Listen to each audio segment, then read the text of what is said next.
थांब रे थांब.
महाराज आणि त्याचबरोबर या ठिकाणी मान्य श्री शिक्षण महर्षी विलासजी तांबे सर आणि महाराष्ट्राचंच नव्हे तर संपूर्ण विश्वाचा आराध्य दैवत असलेल्या छत्रपती शिवाजी महाराज यांचं पूजन करायचं आहे, दीप प्रज्वलन करायचं आहे.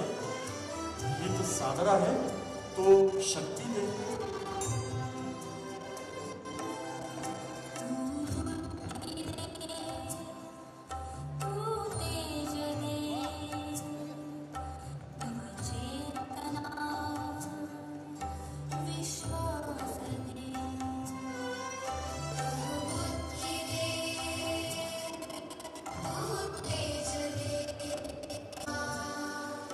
विश्वास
मधून घडलं ते कर्मयोगी शिक्षक महर्षी स्वर्गीय माननीय विलासजी तांबे सर. आणि सर, सांगायला अत्यंत आनंद होतोय, मागील वर्षी एक अनाउन्समेंट केली की BBAचं शासकीय कमिटी या ठिकाणी आली होती आणि आज बरोबर वर्षाला BBAची देखील मान्यता आमच्या संस्थेला कालच मिळाली. मला असं वाटतं 35 वर्षाच्या देदीप्यमान गरुड झेपेमध्ये आणखी एक 35 पैकी 35 अशा शाखा ओपन करणं म्हणजे हे फार अवघड भगीरथ प्रयत्नाचं श्रेय सर्व जर कोणाला जात असेल तर शिक्षण महर्षी विलासजी तांबे सर यांना.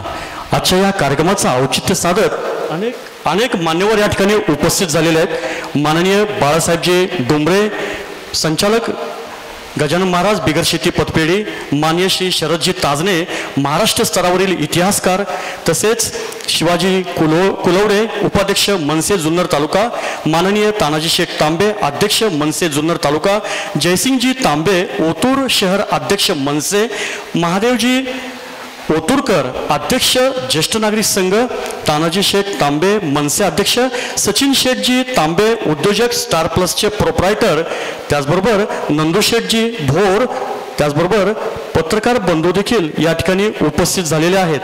खऱ्या अर्थाने विलास सरांच्या मागे सावलीसारखे नवे त्या शंकराच्या मागे जशी गिरिजा उभी राहावी तशा आमच्या आदरणीय भाभी देखील या ठिकाणी उपस्थित झाल्या आहेत. ज्येष्ठ संचालिका विघ्नहर सहकारी साखर कारखाना माननीय श्रीमती नीलमताईजी तांबे यांचं देखील आगमन या ठिकाणी झालेलं आहे. त्यांचं देखील हार्दिक स्वागत. त्याचबरोबर सोबत आहेत माननीय मंगलताई धमाले, माजी प्राचार्या सावित्रीबाई फुले ओतूर या देखील या ठिकाणी उपस्थित झालेले आहेत. त्याचबरोबर संस्थेचे खजिनदार माननीय मयूरजी धमाले सर आणि खऱ्या अर्थाने राम लक्ष्मणाची जोडी शोभावी अशा पद्धतीने आपली ही श्री गजानन महाराज शिक्षण प्रसारक मंडळाची आपल्या अंगाखांद्यावर धुरा सांभाळणारे संस्थेचे अध्यक्ष माननीय विशाल शेठजी विलास तांबे, स्थायी समिती अध्यक्ष, आणि त्याचबरोबर त्यांच्या अंगाखांद्यावर जबाबदारी आहे ती पुणे महानगर प्रदेश विकास प्राधिकरणाची.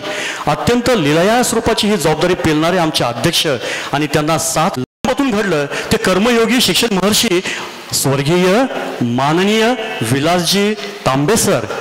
आणि सर, सांगायला अत्यंत आनंद होतोय, मागील वर्षी एक अनाउन्समेंट केली की BBAचं शासकीय कमिटी या ठिकाणी आली होती आणि आज बरोबर वर्षाला BBAची देखील मान्यता आमच्या संस्थेला कालच मिळाली. मला असं वाटतं 35 वर्षाच्या देदीप्यमान गरुड झेपेमध्ये आणखी एक 35 पैकी 35 अशा शाखा ओपन करणं म्हणजे हे फार अवघड भगीरथ प्रयत्नाचं श्रेय सर्व जर कोणाला जात असेल तर शिक्षण महर्षी विलासजी तांबे सर यांना.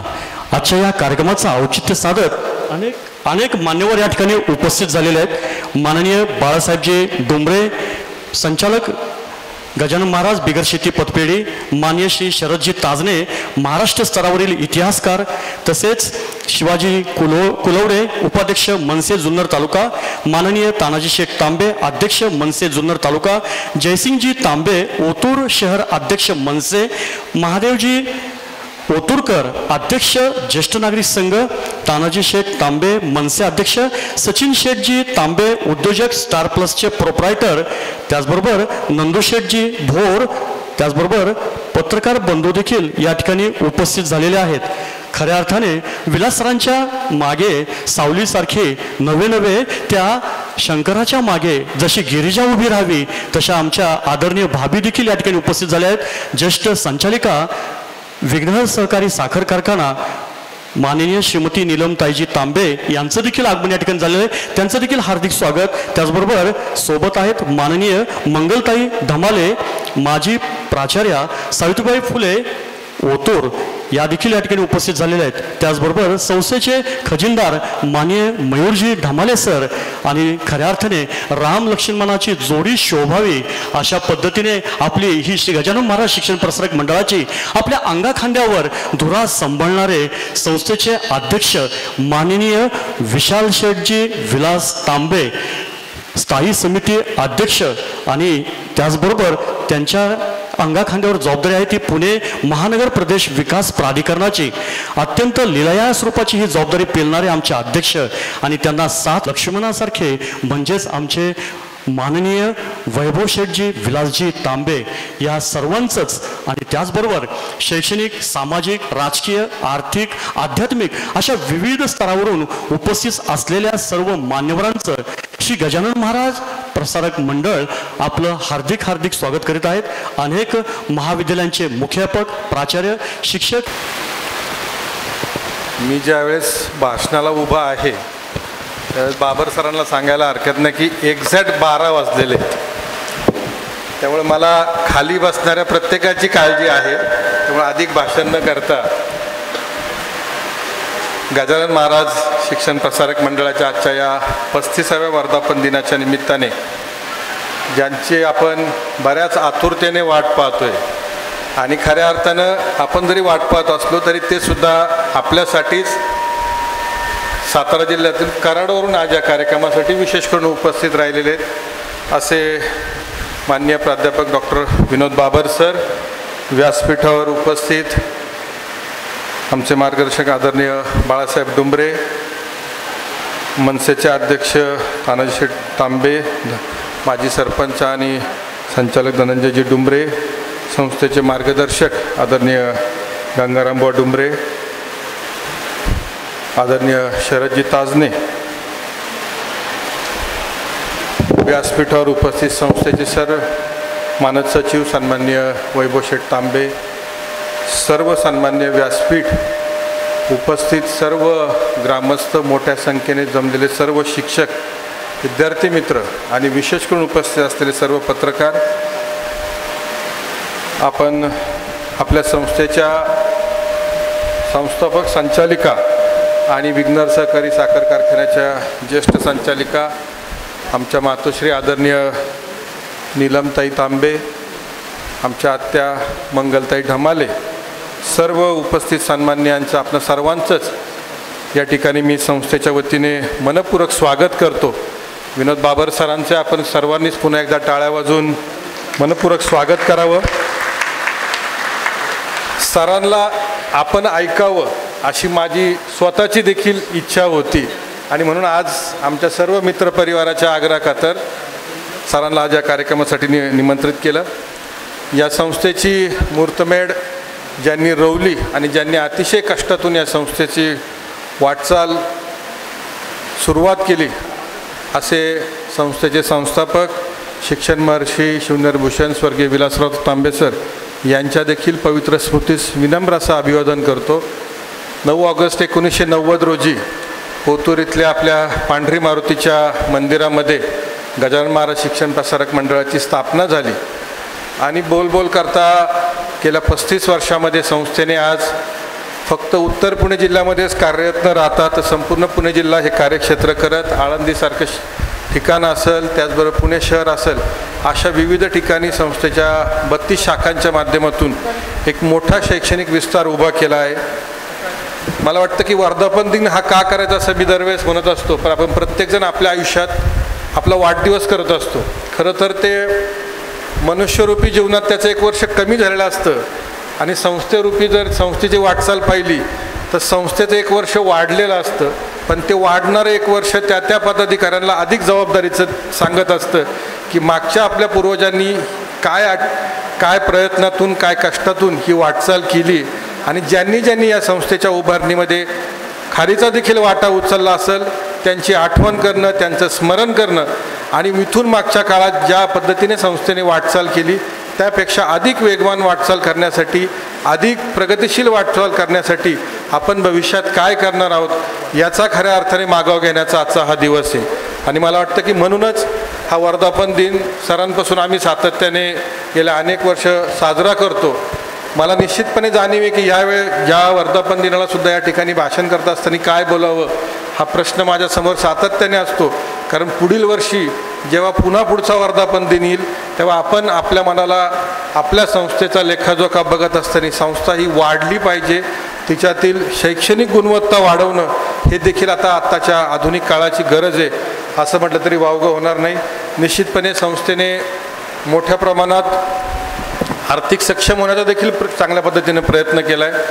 मला वाटतं की वैभव शेठ असेल, मयूर सर असतील, या दोघांनी कमी वयात माझ्या पाठीमागे संस्थेची धुरा ही व्यापकपणे सांभाळण्याचा ते जास्तीत जास्त प्रयत्न करतात। एक गोष्ट खरी आहे की माझ्या आणि त्यांच्या काही कामांच्या पद्धतीमध्ये थोडासा विचारांचा फरक पडतो, पण त्यावेळेस मी सरांचं एक मत आठवतं की त्यावेळेस त्या मंडळींनी तिथं जी परिस्थिती समोर आहे त्या परिस्थितीत तो घेतलेला निर्णय असतो आणि म्हणून त्या निर्णयाला चुकीचं किंवा बरोबर असं न म्हणता त्यावेळेस त्यांना जे योग्य वाटलं त्या परिस्थितीत तो घेतलेला निर्णय जर तुम्हाला त्याच्यामध्ये जर दुरुस्ती करायची असेल तर भविष्यामध्ये त्याच्यामध्ये अधिक काय त्याच्यात अधिकचं करता येईल याचा विचार केला पाहिजे। आणि म्हणूनच मला वाटतं की सरांच्या नंतर जवळपास 14 वर्षांनी सुद्धा संस्थेची ही वेगवान प्रगती आणि मला वाटतं त्याहीपेक्षा पलीकडे जाऊन संस्था ही आर्थिक सक्षम करण्याचं जे सरांचं स्वप्न होतं ते आम्ही निश्चितपणे आपल्या सर्वांच्या, आमच्या सर्व शिक्षकांच्या, सर्व संचालकांच्या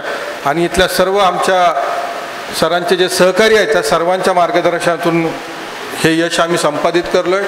मला वाटतं की अधिक काही न बोलता संस्थेची वाटचाल अशीच वेगवान पद्धतीने पुढे चालू ठेवणं ही आमच्या सर्वांची जबाबदारी राहील आणि तीच ग्वाही देण्यासाठी आजचा हा वर्धापन दिनाचा कार्यक्रम या ठिकाणी संपन्न होता। मला वाटतं की बाबर सरांना आपण खूप कमी जणांनी ऐकलं असेल, मी गेले अनेक वर्ष त्यांना मला वाटतं लॉकडाऊनच्या काळापासूनच त्यांचं मी सोशल प्लॅटफॉर्मवर त्यांच्याशी बऱ्याच वेळा त्यांच्या व्याख्यानं ऐकलीत आणि ते आज या ठिकाणी आलेले आहेत, त्यांचं मी स्वागत करतो। मला कल्पना आहे की ते देखील कृष्णा फाउंडेशनच्या माध्यमातून एका शैक्षणिक संस्थेशी जोडलेले आहेत आणि कृष्णा फाउंडेशनसुद्धा कराडसारख्या सातारा जिल्ह्यामध्ये एक वेगळ्या प्रकारचं मोठं काम कृष्णा फाउंडेशनचं आहे। त्यामुळे निश्चितपणे आज त्यांचं या ठिकाणी मी या उत्तर पुणे जिल्ह्यातील उत्तमापूर नगरीमध्ये ओतूर या ठिकाणी गजानन महाराज शिक्षण प्रसारक मंडळाच्या वतीने त्यांचं मनपूर्वक स्वागत करतो आणि आपल्या सर्वांचंच या ठिकाणी स्वागत करतो आणि थांबतो। धन्यवाद। जय हिंद, जय महाराष्ट्र, जय शिवराय।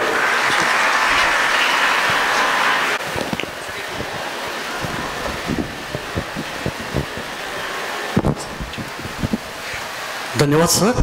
आपल्या अत्यंत ओघवत्या अशा भाषेमध्ये एक तरुण तडफदार अशा विचारवंताचे आपण मौलिक विचार ऐकतो की काय अशा स्वरूपाचं या ठिकाणी त्यांनी आपले विचार प्रकट केले ते माननीय विशालजी तांबे सर, आमचे आधारस्तंभ अध्यक्ष श्री गजानन महाराज शिक्षण प्रसारक मंडळ। आता विशाल सरांनी म्हटले की डॉक्टर विनोद बाबर सरांना बऱ्याच जणांनी ऐकलं नसेल, पण मला असं थोडंसं असं म्हणता येईल सर आपली पिढी थोडीशी अजून मध्यावर आहे, पुढची पिढी इतकी ॲडव्हान्स आहे की त्यांनी फेसबुकवर सरांना सर्च करून बरंचसं ऐकलं पण असेल, परंतु या प्रत्यक्षामध्ये ऐकण्याचा योग आज येतोय। खऱ्या अर्थाने डॉक्टर विनोद बाबर यांचा परिचय जर करून द्यायचं झालं तर थोडंसं सांगता येईल की त्यांनी आजपर्यंत अनेक प्रकारचे विषय हाताळले आहेत ज्याच्यामध्ये आयुष्य सुंदर आहे। जोपर्यंत तुम्ही जिंकत नाही तोपर्यंत रणांगण सोडायचं नाही। याचबरोबर पानिपत एक पराभव नव्हे पराक्रम, कर्म निसर्गाचा नियम, जे पेराल ते उगवल आणि आजचा विषय घेऊन जे येत आहेत ते म्हणजे संकट त्यांच्या वाट्याला येतात ज्यांची पेलायची ताकद असते। मला असं वाटतं हे सर्वच काही व्याख्यानाचे विषय आमच्या शिक्षण महर्षी विशाल आमचे या ठिकाणी शिक्षण महर्षी माननीय श्री सरांना लागू होत असल्यासारखे जाणवते। आदरणीय सरांचा परिचय करून द्यायचा म्हणजे कृष्णामाईच्या तटावरून अर्थात कराडच्या ठिकाणाहून एक प्रेरणादायी वक्ते आणि प्रवचनकार म्हणून ज्यांचा एक ख्याती आहे, शिवचरित्र अभ्यासक म्हणून ज्यांची ख्याती आहे, ते MBAचं त्यांचं शिक्षण तर पूर्ण केलंच आहे, त्याचबरोबर बाळशास्त्री जांभेकरांची लेखणी ज्यांनी आपल्या हातामध्ये घेतली आहे असे ते पत्रकार देखील आहेत। त्यांनी PhD देखील आपली पूर्ण केली आहे आणि यशाचा शिवमंत्र या माध्यमातून प्रेरणादायी आवाज म्हणून ज्यांची ओळख आहेत ते म्हणजेच विनोदजी बाबर असे त्यांचं नाव आहे। कृष्णा फाउंडेशनचे ते व्यवस्थापकीय संचालक आहेत। प्रधान सल्लागार म्हणून रेठरे बुद्रुक येथील शेतकरी शिक्षण प्रसारक मंडळाचे ते प्रधान सल्लागार म्हणून काम पाहत आहेत आणि त्याचबरोबर जयवंत इन्स्टिट्यूट ऑफ मॅनेजमेंट वाठार तालुका कराड या ठिकाणी ते प्राध्यापक प्रोफेसर म्हणून कार्यरत आहेत। ते एवढेच नव्हे तर शिवाजी विद्यापीठाचे board of study committee member अर्थात अभ्यास मंडळाचे ते सदस्य आहेत आणि आजपर्यंत त्यांचा या बुलंद आवाजाचा झंझावात हा महाराष्ट्रभर घुमत आहे. जवळपास 1200 व्याख्यानांच्याही पलीकडे सर पोहोचले आहेत. द मॅनेजमेंट गुरु छत्रपती शिवाजी महाराज हे आराध्य दैवताच्या संदर्भातील अभ्यासक्रम शिवाजी विद्यापीठामध्ये सुरू करण्याच्या मौलिक योगदान जर कुणाचं असेल तर त्यामध्ये आदरणीय सरांचं योगदान मोठे आहे. आणि शिवाजी विद्यापीठ हे एकमेव असं विद्यापीठ आहे की ज्या ठिकाणी छत्रपती शिवाजी महाराज यांचा अभ्यास एक मॅनेजमेंट गुरु म्हणून केला जातो, ज्याच्यामध्ये त्यांचा सिंहाचा वाटा आहे. आनंद मनाचा, यशाचा शिवमंत्र यासारखे अनेक पुस्तके प्रकाशनाच्या मार्गावर आहेत.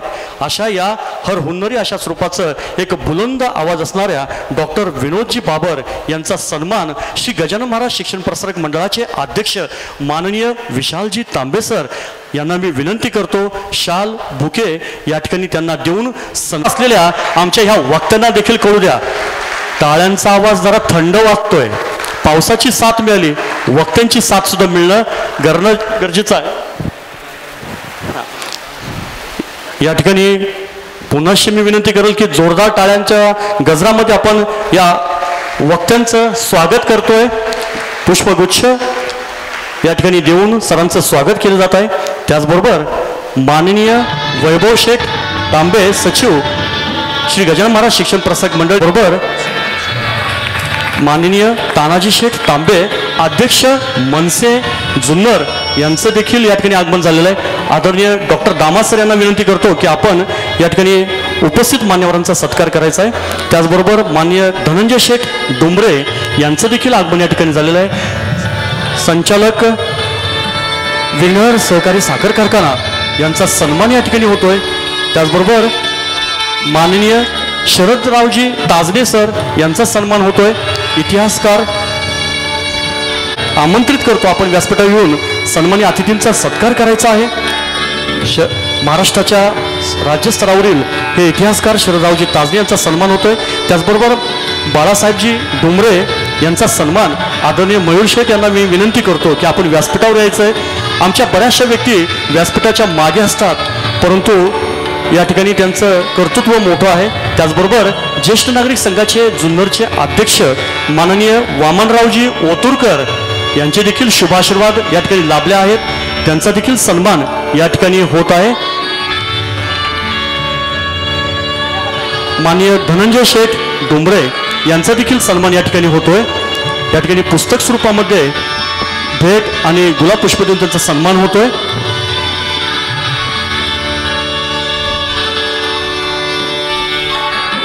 या ठिकाणी अधिक औपचारिकता सन्मान आणि सत्कार सोहळ्याची न ठेवता या ठिकाणी आदरणीय वक्ते माननीय प्राध्यापक डॉक्टर विनोदजी बाबर सर यांना मी विनंती करतो की आपण व्याख्यानासाठी इथं आलेत.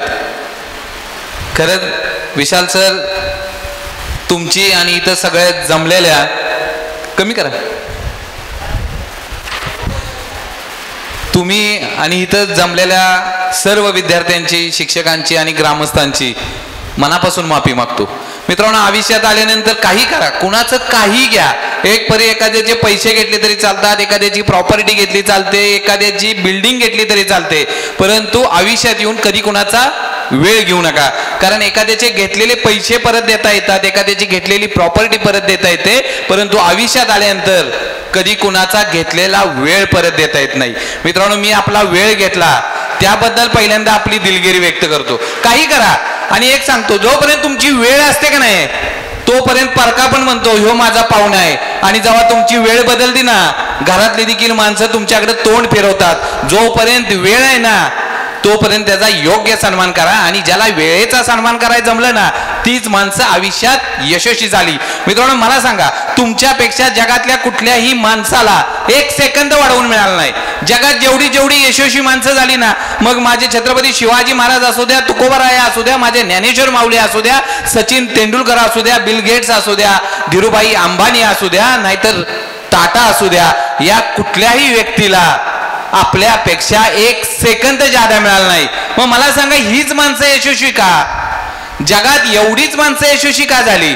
मग आमच्या वाट्याला यश का येत नाही? मित्रांनो, एक सेकंद तरी जादा मिळाला का त्यांना?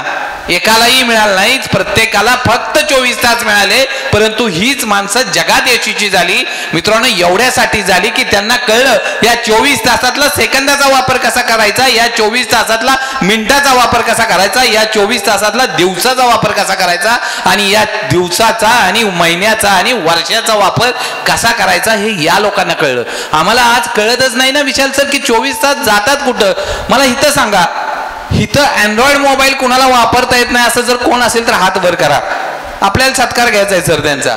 एखाद्याला जर जमत नसेल ना, अँड्रॉइड वापरायच जमत नसेल असं कोण असेल तर सांगा. विशाल सर परवा दिवसचा सर्वे आहे की जगातली युवा पिढी कमीत कमी 7 तास मोबाईलवर आहे आणि भारत देश जगात 1 तास सगळ्यात जास्त मोबाईल वापरण्यासाठी पुढे आहे. तो सर्वे असा सांगतो जर त्यातल्या 60% लोकांच्याकडे दिवसभर मोबाईल नसेल ना तर ती माणसं वेड्यागत वागतात दिवसभर. जर त्या माणसाने संध्याकाळचं नोटिफिकेशन बघितलं नाही ना सर यांना रात्रभर झोपच येत नाही, कधी पण उठतंय रात्रीचं. आणि जर सकाळचं नोटिफिकेशन 50% लोकांनी बघितलं नाही ना सर ह्यांची सकाळची कुठलीच क्रिया चालू होत नाही. आता मी सांगत नाही कोण कुठं मोबाईल वापरतं, कधी होत नाही, यात जायचं नाही. परंतु सर मोबाईलनं ठरवायचं का आम्ही कधी जगायचं आणि कधी मरायचं. मित्रांनो 2017-18ला ब्ल्यू व्हील नावाच्या गेम मध्ये एका 17 वर्षाच्या पोरानं मुंबईमध्ये आत्महत्या केली आणि त्याचीच पूर्णावृत्ती माझ्या पिंपरी चिंचवडमध्ये झाली. 10वीला असलेलं पोरग मोबाईलच्या गेमच्या नादात एखादी स्टेप कंप्लीट करायची आहे म्हणून जीवाचा शेवट करतं. अरे तुमच्या हातातलं यंत्र ठरवणार का तुम्ही कधी जगायचं आणि कधी मरायचं. आम्ही जर मोबाईलला 7 तास देणार असू आमच्या आयुष्यात वेळ राहतो किती. मोबाईल ठरवणार का तुम्ही जगणार कधी आणि मरणार कधी. मोबाईलची एक मोटिवेशनल गेम आमचं जगणं बनणं ठरवायला लागली. मित्रांनो विचार करा की आम्हाला जर मोबाईल विना जगायला जमत नसेल ना तर 100% तुम्ही आजारी आहे. एखाद्या चांगल्या डॉक्टरला दाखवून घ्या की आम्हाला मोबाईल विना जगायला जमत नसेल. मित्रांनो मोबाईल आमचं जगणं ठरवायला लागलं. परवा दिवशी एक अमेरिकेत एक परिसंवाद झाला. सर जगातले सगळे विचारवंत आणि शिक्षक तज्ञ होते. एक अमेरिकेतला विचारवंत म्हणतो या भारतातली पोरं एवढी भाग्यवान यांना प्रेरणा देण्यासाठी भारताच्या भूमीत छत्रपती शिवाजी महाराज जन्माला आले. आम्हाला मुलांना प्रेरणा देण्यासाठी काल्पनिक रॉबिन हुड आणि स्पायडरमॅन सारखी चित्र तयार करावी लागतात. परंतु आज परिस्थिती इतकी बदलली. आज अमेरिकेत छत्रपती शिवाजी महाराज अभ्यासले जातात आणि आमचं पोरग सकाळपासून रॉबिन हुड आणि भीम सारखी काल्पनिक चित्र बघत बसतं. आम्ही ठरवलं पाहिजे ना जे हातात यंत्र आहे ना ते किती तास वापरायचं. जर आम्ही 7 तास वापरणार असू तर मित्रांनो मला सांगा तुमच्या हातात वेळ किती राहिला. जर तुमचा मोबाईलचा वॉच टाइम जर 7 तास असेल ना तर घरी गेल्यानंतर बघा जमतंय का त्यातला 1 तास कमी करायला. फार लवकर जमणार नाही सर. आमची पोरं रात्री 2-2 वाजेपर्यंत कट्ट्यावर बसल्यात. त्या स्क्रीनच्या नादात शेजारचा मित्र उठून गेलेला पण कळत नाही शेजारी येऊन कोण बसलाय, झोपच लागत नाही सर. आज एक परिस्थिती होती की घरात मुलगा झोपत नसेल ना तर आमची आई अंगाई म्हणायची. पोरग म्हणायचं आई राजा राणीची नको चिव काऊची नको गोष्ट सांग मला श्रीरामाची. आणि आमचं पोर रडणारं झोपी जायचं. आज प्रत्येक घरातनं सर रडण्याचा आवाज येतो. कशासाठी? अंगाईसाठी नाही. आईनं मोबाईल दिला नाही म्हणून आमचं घरातलं पोर रडतं. अरे आमच्या पोराला 1.5 आणि 2 वर्षाच्या पोराला आई कौतुकाने सांगते की माझा पिंट्या माझा गोट्या सगळं बघतो, इंस्टाग्राम बघतो, सोशल मीडिया बघतो, युट्यूब बघतो, फेसबुक बघतो. अरे आईला कसलं ते फालतू कौतुक वाटतं. आमचं पोरग जन्माला ज्या दिवशी येतं ना बाप त्याचा चेहरा बघायच्या अगोदर पोराचा फोटो काढते आणि सोशल मीडियावर टाकते. अरे त्याचा चेहरा तरी बघ ते कसं दिसतंय. आम्हाला कौतुक वाटायला लागले. आम्हाला लोकांना दाखवायचं आहे की आम्ही किती आनंदात आहोत. आम्ही आनंदात आहोत हे दाखवायचं आहे का खरंच आम्ही आनंदात आहोत हे एकदा चेक करा. मित्रांनो ते सोशल मीडियाचं जग आमचं नाही, आभासी दुनिया आहे. ते बाहेर पडा त्यातनं. वास्तवाच्या दुनियेत जगायला शिका. एखाद्याने एखादी लाईक नाही दिली तर आम्ही दिवसभर डिस्टर्ब राहतो, आम्हाला टेन्शन येतं. एखाद्याने लाईक साठी आम्ही इतकं दिवस जर आमच्या आयुष्यातले 24 तास घालवणार असू तर आम्ही निघालो कुठं. अरे मोबाईलवरची स्क्रीन नाही ठरवायचं आमचं काय झालं. सर आज परिस्थिती झाली आहे की आम्ही एक काळ असा होता की सर आम्ही असंच भांडायचो. तुमच्या काळात अशी परिस्थिती होती की आम्ही असंच भांडत होतो. आम्ही भांडणं झाली तर एकमेकाला शिव्या द्यायचो, वरडायचो. सर अलीकडे भांडण झालं ना, कॉलेजमध्ये एखाद्या शिक्षकांची भांडणं झाली, तोंडावर भांडत नाहीत, ह्यांचा रात्री स्टेटस बदलतो. ह्यांचा स्टेटस बदलला की समजायचं ह्यांचं दिवसभर काहीतरी वाजलंय, आणि ज्याच्यासाठी ठेवलाय त्यानं जर नाही बघितला ना सर, यांना रात्रभर झोप लागत नाही. एका मिनिटाला बघतोय किती जणांच्या व्ह्यू, 10, 100, 500. अरे 500 जणांनी घेतल्या, पण 501 मध्ये ज्याच्यासाठी ठेवला होता ना त्यानं बघितला नाही ना, यांना रात्रभर झोप येत नाही. आमचा स्टेटस, आमचं जगणं नाही ठरवाय पाहिजे. लक्षात घ्या, स्टेटस कसा असावा, माझ्या छत्रपती शिवाजी महाराजांसारखा. अरे 450 वर्ष झाली आमच्या हृदयावर इथं जिवंत आहे. कुठं आम्हाला इथं स्टॅटसची गरज लागत नाही. इथं जन्माला आलेल्या प्रत्येक मुलाच्या हृदयावर माझे छत्रपती शिवाजी महाराज आज राज्य करतात 450 वर्षानंतरही. आणि आम्ही कुठला स्टेटस ठेवतो. आणि स्टेटस ठेवताना सर यावर मी बोललो की अनेक जण मला खाली चुकीच्या पण कमेंट करतात, तुम्हाला आमचं बरंच वाटत नाही, तुम्हाला आम्ही कष्टातनं काय घेतलं हेचंही बरं वाटत नाही. मला एक गोष्ट सांगा, जी माणसं यशस्वी झाली, ज्याने जगवार गाडी घेतली, त्यानं कधी स्टेटसला ठेवले का नवीन पाहुण्याचं आगमन? आम्ही स्कूटी घरात आली, ऍक्सेस घरात आली की आमचा स्टेटस बदलतो, नवीन पाहुण्याचं आगमन. अरे कशाला दाखवताय जगाला तुम्ही किती आनंदात आहात? अरे किती जणांना वाटतं की तुम्ही आनंदात असावं? मित्रांनो, तुम्ही आनंदित असावं नाही कुणाला वाटत. त्याला त्यानं तुम्हाला किती कॉंग्रॅच्युलेशन करू द्या, अभिनंदन करू द्या, पण इथनं त्याला दुःख होतंय की तुम्ही आनंदात आहात.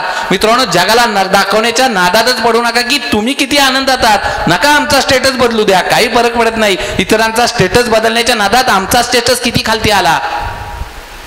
घरी गेल्यानंतर विचार करा की आम्ही आमच्या मोबाईलला वेळ किती द्यायचा आहे. सर आमच्या याच महाराष्ट्रात एका मुलानं आत्महत्या केली, स्टेटस ठेवला, नाद केला आणि वाया गेला. विषय असा होता, बाप सर कुठंतरी रोजंदारीला जात होता. पोरानं सांगितलं की बाबा मला iPhone 14 पाहिजे. मित्रांनो, त्याची किंमत आता तरी मला वाटते 130, 140 असावी. बाप देऊ शकला नाही. बापाने सांगितलं बाळा आपण काहीतरी प्रयत्न करू, बघू जमतंय का. बापाने प्रयत्न केले, अनेक ठिकाणी मागितले, अनेकाकडे कर्ज मागितलं, बापाला मिळू शकलं नाही. बापाने सगळे प्रयत्न केले, सगळे प्रयत्न फेल गेले. पोरांनी परत त्याला विनंती केली, बापाला सांगितलं तुम्हाला बाबा जमतंय का नाही मला मोबाईल द्यायला. बाप हातबल झाला आणि पोराला म्हणला की बाळा नाही देऊ शकत तुला. त्याच रात्री पोरानं स्टेटस ठेवला, नाद केला आणि वाया गेला. आणि त्याच दिवशी एखादी दोर जवळ केली आणि आयुष्याचा शेवट केला. अरे तुम्हाला जर तुमचं कौतुक करायचंय ना, तुम्हाला मोठं व्हायचंय ना, स्वतःच्या जीवावर हो ना. बापाकडनं कसली अपेक्षा करता की बापानं सगळं करावं आणि मोठं व्हावं. बाप तुम्हाला लहानाचा मोठं करतो एवढ्यासाठी नाही की तुम्ही तुमच्या त्याच्या म्हातारपणाची काठी व्हावं म्हणून बाप कष्ट नाही करत. बाप एवढ्यासाठी संघर्ष नाही करत की तो म्हातारा झाल्यावर तुम्ही साथ द्यावा. अरे बाप रात्रीचा दिवस तेवढ्यासाठी करतो की मला जे मिळालं नाही ना ते माझ्या पोराला मिळावं, एवढ्यासाठी तुमचा बाप रात्रीचा दिवस करतो. बापाला वाटतं मी सायकलवरून फिरलोय पण माझं पोरग 4 चौघात 4 व्हीलर वरून आलं पाहिजे. अरे बापाला वाटतं मी भाड्याच्या घरात राहिलोय परंतु माझ्या पोरगा बंगल्यात राहिला पाहिजे. बापाला वाटतं अरे मला रात्रंदिवस कष्ट करायला लागले परंतु माझं पोर कुठंतरी साहेब झालं पाहिजे, एवढ्यासाठी आमचा बाप कष्ट करतो. कधी ओळखला आम्ही बापाला? आम्ही बाप नावाची व्यक्तीच ओळखू शकत नाही. एखादी गोष्ट नाही मिळाली की आम्ही बापाबर बोलायचं बंद होतो. अरे कधीतरी घरी गेल्यानंतर बघा बापाची चप्पल कुठं नक्की त्याला खेळा मारलाय. आम्ही बापाचं फाटलेलं बनेल कधी बघितले? आमच्या बापाची झिजलेली चप्पल कधी बघितले का रे? अरे बाप आमचा रडत नाही. आमची आई एक परे रडते परंतु आमच्या बापाला रडायला देखील परवानगी नाही. बाप कितीही संकट येऊ द्या त्या संकटाच्या छताडावर उभं राहतो आणि तुम्हाला सांगतो पोरा काही येऊ दे मी आहे तुझ्या पाठीशी. मित्रांनो आयुष्यात काही करा बाळांनो, काही करा परंतु आई बापाला कमीपणा नाही. आमचा बाप काही असू द्या. तुमच्या आयुष्यात कुठलंही बक्षीस महत्वाचं नाही माझ्या दृष्टीनं. मित्रांनो तुमच्या दृष्टीनं आणि मला एकच गोष्ट वाटते, तुमच्या आयुष्यातलं सगळ्यात मोठं यश तुमच्या यशानं बापाची 4 चौघात फुललेली छाती ही सगळ्यात मोठं यश. ज्यावेळी एखाद्या परीक्षेत यशस्वी व्हाल, ज्यावेळी तुम्ही पळत पळत आईकडे जाल आणि आईला सांगाल ना मी आज IPSC क्रॅक केली, मी आज IAS झालो, त्यावेळी तुमची आई जवळ घेईल. आईचे दोन्ही हात तुमच्या गालावरून जातील. कधी त्या डोळ्यातनं पाणी येईल, कळणार नाही. बाप आपली चप्पल बघेल, पायात चप्पल घालेल, एखादं पेड्याचं दुकान बघेल आणि 1-2 किलो पेढे घेईल आणि येणाऱ्याला जाणाऱ्याला सांगेल की माझं पोरगा आज आयेत झालं, माझं पोरगा आज फौजदार झालं. मित्रांनो, काही असू द्या, हा यशस्वीपणा आमच्या आई बापाच्या वाट्याला येऊ द्या. आणि आयुष्यातलं सगळ्यात मोठा अपयश सांगतो. रस्त्यानं जाताना कोणतरी म्हणतं ही बिघडलेली पोर तेजे आहे, त्यावेळी आमच्या बापाची खाली जाणारी मान आयुष्यातला सगळ्यात मोठा बापाचा पराभव. मित्रांनो, काही होऊ द्या, आमच्या चुकीच्या वागणुकीमुळं आमच्या आईच्या डोळ्यात पाणी नाही आलं पाहिजे आणि आमच्या बापाची मान खाली नाही गेली पाहिजे. काही करा, तेवढ्यासाठी जागा. आयुष्यात काही करायचं ना, या 2 व्यक्तीसाठी जागा.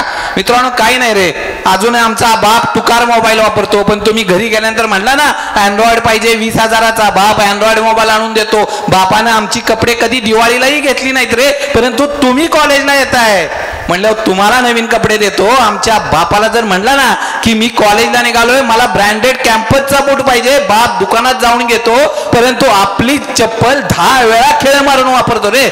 आम्ही कधी समजणार आहे यांना? मित्रांनो, आयुष्यात या 2 व्यक्तीला कधी कमीपणा नाही. काही करा, यांची मान नाही खाली केली पाहिजे, यांच्यासाठी जगतो. अरे त्या आईनं तरी जन्माच्या दारेत येऊन तुम्हाला जन्म दिलाय. जी आई जन्माच्या दारेत येते आणि तुम्हाला जन्म देते, 2च व्यक्ती आहेत. आमची पोरं सरास प्रेमासाठी कुठेही फिरतात, परंतु एक सांगू का, तो बाप आहे ना, जन्माच्या अगोदरपासून तुमच्यावर प्रेम करतो आणि ते आईचं तुमचं नातं 9 महिने जगापेक्षा जास्त असते. त्यामुळे या 2 लोकांना आयुष्यात कमीपणा नाही. मित्रांनो, माझे छत्रपती शिवाजी महाराज, जरा अनेक जण म्हणतात, परंतु 2 शब्दात सांगतो, माझे छत्रपती शिवाजी महाराज. आपल्या आईच्या आयुष्याचं सार्थक म्हणजे छत्रपती शिवाजी महाराज आणि छत्रपती शहाजी महाराजांच्या स्वप्नांची स्वप्नपूर्ती म्हणजे छत्रपती शिवाजी महाराज. बस, आयुष्यात एवढं जरी आम्हाला जमलं ना, काही करावं लागत नाही, एवढं करा. परंतु अलीकडे काय झालं विशाल सर, आमच्याकडे शिवभक्तांची फार संख्या वाढल्या.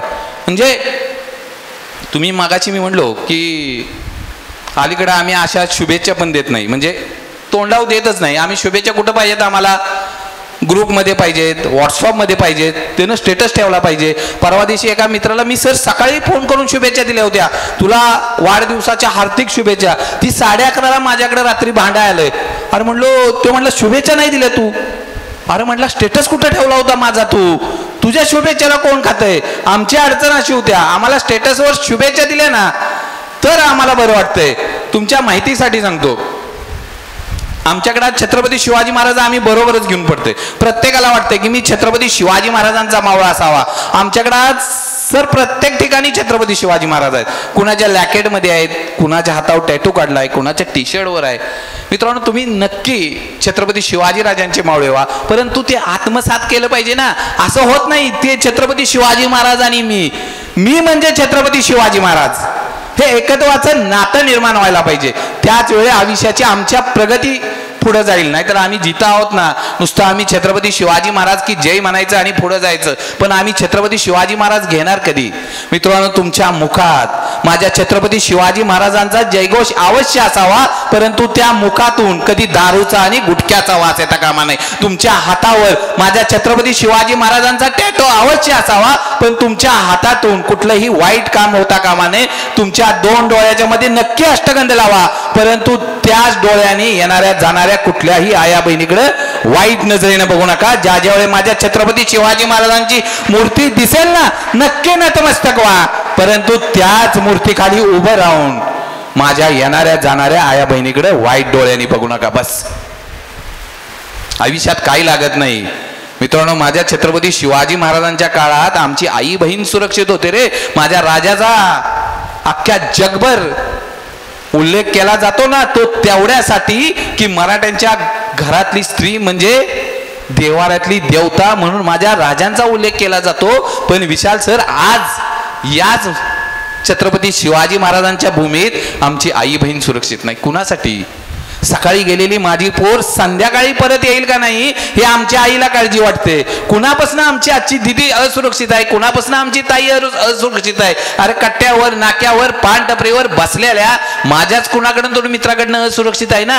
आमच्या दोन डोळ्याच्या मध्ये आम्ही अष्टगंध लागतो आणि आमच्याच आया बहिणीकडे वाईट नजरेने बघतो. अरे कसे कळणार महाराज आम्हाला, आम्ही नक्की त्यांचे वैचारिक वारसदार आहोत का? विचार करा ना मित्रांनो. होत नाही. विशाल सर परवा दिवशी मी म्हणलो एक शुभेच्छा दिल्या एकानं अशाच अलीकडं शुभेच्छा सर फेसबुकवर होत्या त्यामुळे बघण्यात आल्या. शुभेच्छा एवढ्या जबरदस्त होत्या का नाही. वरती लिहिलं होतं आमच्या गावची शान, लाखो मुलींची जान, 2 मिनिटात दंगा झाल्यावर 4 मिनिटात पोहोचणाऱ्या शिवभक्त गोट्यास वाढदिवसाच्या लाख लाख शुभेच्छा. आई शपथ म्हणलो छत्रपती शिवाजी महाराजांचा मावळा असं असू शकेल. अरे छत्रपती शिवाजी महाराजांचा मावळा असावा माझ्या तानाजी सारखा. अरे जगातला एकमेव बाप आहे आपल्या पोराचं लगीन सोडून असा गेला की परत लग्नाला फिरकलाच नाही. मावळा असावा माझ्या तानाजी सारखा. अरे मावळा असावा माझ्या बाजी प्रभूंसारखा. अरे त्या घोट केंडीत उभा होता परंतु त्या यमदेवाला देखील सांगता झाला जोपर्यंत राजांचे तोफेंचे आवाज येत नाहीत ना तोपर्यंत तुलाही जागचा आणून देणार नाही. अरे मावळा असावा माझ्या बाजींसारखा. अरे मावळा असावा माझ्या शिवाकाशी सारखा. अरे त्या सिद्धीला भेटायला गेला होता परंतु त्यालाही सांगता झाला अरे जन्माला येताना जरी शिवा काशीद म्हणून आला असलो मरताना मात्र छत्रपती शिवाजी महाराज म्हणून मरतोय. हे भाग्य काही कमी आहे का? मित्रांनो असे मावळे असावेत. आम्ही कुठल्या मावळे उभे करतो रे? होत नाही ना. अरे मित्रांनो जगात राजे झाले नाहीत का? बरेच झाले ना. अलेक्झांडर झाला, सीझर झाला, नेपोलियन झाला. माझ्या छत्रपती शिवाजी महाराजांच्या पेक्षा कैक पटीने यांच्या राज्याच्या सीमा सर मोठ्या होत्या. पण किती जणांच्या लक्षात राहिले? पण आज 450 वर्षानंतर माझे छत्रपती शिवाजी महाराज लक्षात आहे. कशासाठी? एकाच गोष्टीसाठी. माझ्या राजाला जी नीतिमत्ता नैतिकता लाभली ना ती जगातल्या कुठल्याही राजाला, महाराजाला, प्रधानाला आणि सम्राटाला लाभली नाही. फक्त माझ्या छत्रपती शिवाजी महाराजांना लागली. तुमच्याकडे किती पैसे आहेत, तुमची प्रॉपर्टी किती आहे, तुमचे बंगले किती आहेत लोक लक्षात ठेवत नाहीत. लोक त्यांनाच लक्षात ठेवतात ज्यांची जगण्याची नीतिमत्ता श्रेष्ठ आहे. त्याच लोकांना हा समाज लक्षात ठेवतो. मित्रांनो आम्ही कसंही वागावं. बघितलं तुम्ही कोविडमध्ये किती लोक गेली, किती लक्षात राहिली हो? नाहीयेत सर. आज तांबे सरांच्या माध्यमातून आज 35 संस्था पुणे जिल्ह्यात उभ्या राहत आहेत. आमची सरांची आता चर्चा झाली. मित्रांनो आम्ही लोकांना आठवण काढतो ती तेवढ्यासाठी त्यांची जगण्याची नीतिमत्ता होती. मित्रांनो आज संस्था चालवणं बारकी गोष्ट नाहीये. काही शिक्षक असतील तर सांगतो फार कष्ट करावे लागतात तेवढ्यासाठी. त्याचं दुखणं हे संस्था चालकालाच माहीत असते. काय अडचणी आहेत असं होत नाही. येत आहे ना इथं ज्यावेळी आपण मंदिरात जाताना कसं जातो ना ज्या पवित्र भूमीत उद्देशानं कामाला येताना देखील सर आमचा कर्मचारी तसा झाला पाहिजे. वरवर काही नाही. मी म्हणतो आम्ही 10-10 तास कामावर आहेत पण आमच्याकडनं कामच होत नाही. कसं होईल मला सांगा ना. अरे जे आम्ही काम करू ते हितनं करा ना. हृदयापासून आलं पाहिजे ना तर ते काम होईल ना. तुम्हा सगळ्यांना संत सावतामाळी माहित आहेत. यांचं गाव सर आरण पंढरपूर पासून एक थोड्या किलोमीटरवर आहे. पण हे कधीच विठोबाच्या दर्शनाला गेले नाहीत. पण विठोबा यांचं दर्शन घ्यायला यांच्या मळ्यात आला. कायम त्यांनी आपला विठोबा त्या पिकात बघितला आणि पंढरपूर कायम आपल्या रानात बघितलं.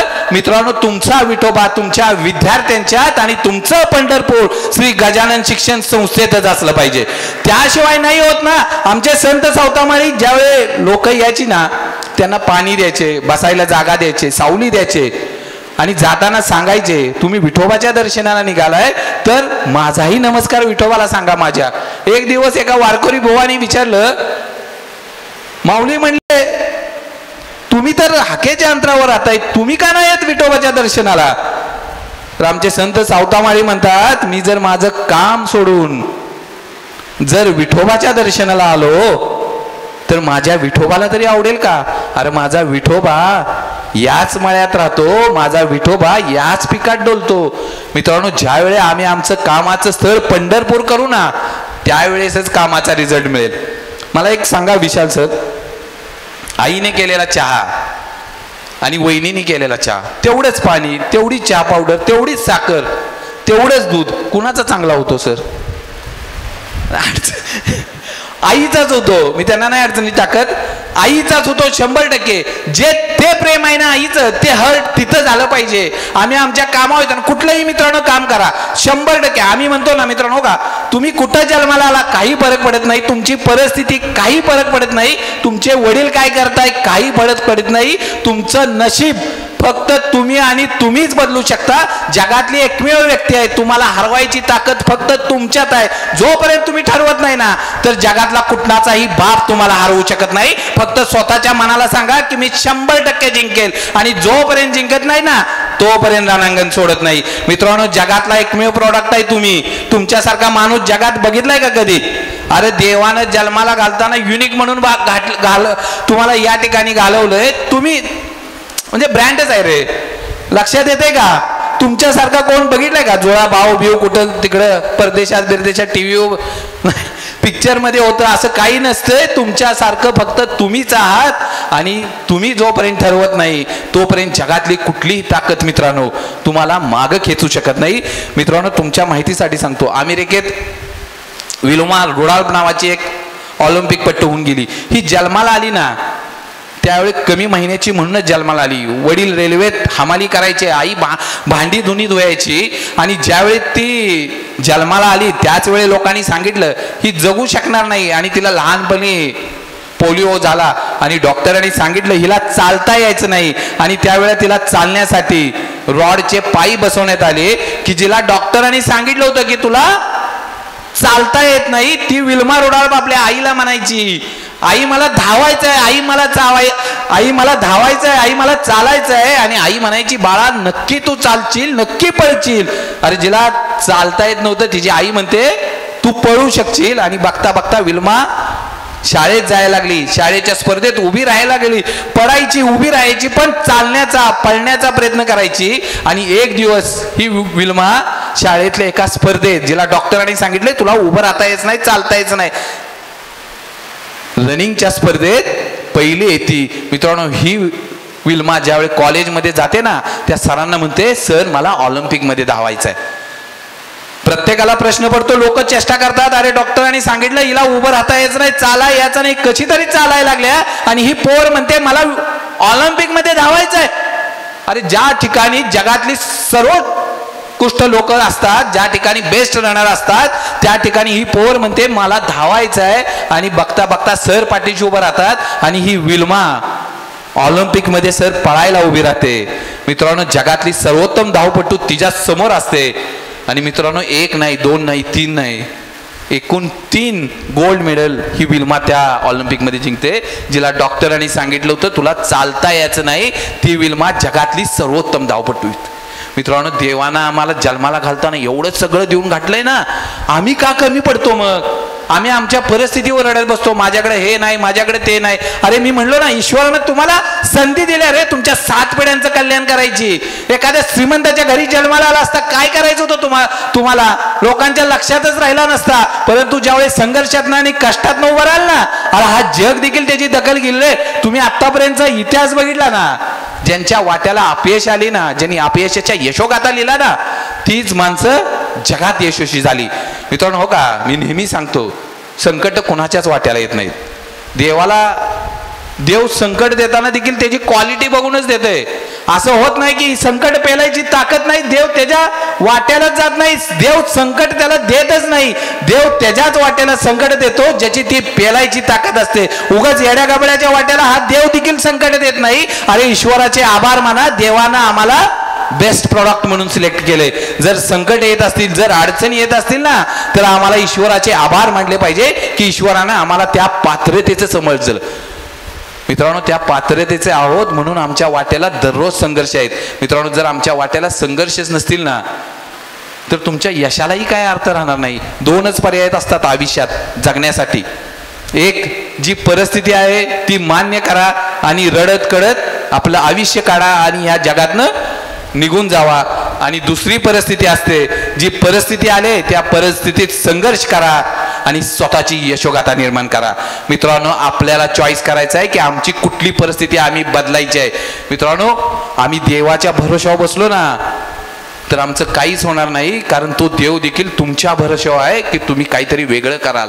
आम्हाला हे आज एका वेगळ्या उंचीवर जर कळलं ना तरच आम्ही सक्सेस होऊ. मित्रांनो, असं होत नाही. मी मागाशी म्हटलो ना, घरी गेल्यानंतर काय कराल? मी मागाशी एक सांगितलं होतं, 7 तास जर मोबाईल वापरत असाल तर, इकडे जे MBA चे फार्मसीचे विद्यार्थी आहेत, मी जे सांगतोय तुमचं वॉच टाइम ते बरोबर आहे ना? चुकत नाही ना मी? दीदी नो, 7 तासच आहे ना का 8 तास? 8. एक काम करा, घरी गेल्यानंतर 1 तास जमल का? आपण असं मोबाईल बाजूला ठेवला बिवला, जेवण बिवण जातं का व्यवस्थित? नक्की. 2017 पर्यंतचा एक सर्वे आहे, 2016 पर्यंत लोक फार सुखी होती आणि 2017 नंतर अलीकडची लोक फार तणावात आहेत. कारण काय माहित आहे? मोबाईलची स्क्रीन, त्या ठिकाणी इतरांचा दिसणारा आनंद हा आम्हाला सहनच होत नाही. आमच्या दुःखाचं कारण तेच आहे की इतरांचा आनंद असेल ना की आम्ही अडचणीत येतो. आमच्या भावाने एखादी गाडी घेतली की आम्हाला त्रास होतो. बघा तुम्ही, भावकीत कुणी एखादी गाडी घेतली की आम्हाला त्रास होतो. म्हणजे आम्ही आमचं आहे ते तर सोडतच नाही, परंतु दुसऱ्यानं काय केलं ना आम्हाला त्रास होतो. मित्रांनो, तुमच्या माहितीसाठी सांगतो,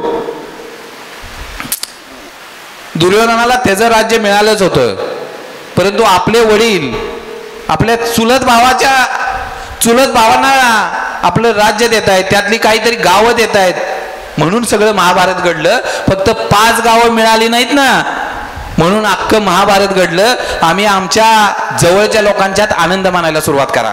जे आमची जवळचे आहेत ना त्यांच्यात आनंद मानायला सुरुवात करा. आयुष्याच्या शेवटपर्यंत सगळे नेऊ नका. जे आमच्या जवळच्यानं चांगलं केलंय सर त्याचं कौतुक मानता आलं पाहिजे. आम्हाला अलीकडे इतरांचं बरंच वाटत नाही. मी नेहमी सांगतो सर, अलीकडे सर बघितलं ना तर 25-30 वर्षाच्या पोरांना देखील आज हार्ट अटॅक येण्याचं प्रमाण आहे. कुठनं येतो अटॅक? आमची पोरं तर जिमला जातात, बायसेप आहे, ट्रायसेप आहे, सगळं 6 पॅकच्या इथपर्यंत तुमचा प्रवास झालाय, दररोज 5 किलोमीटर पळतंय.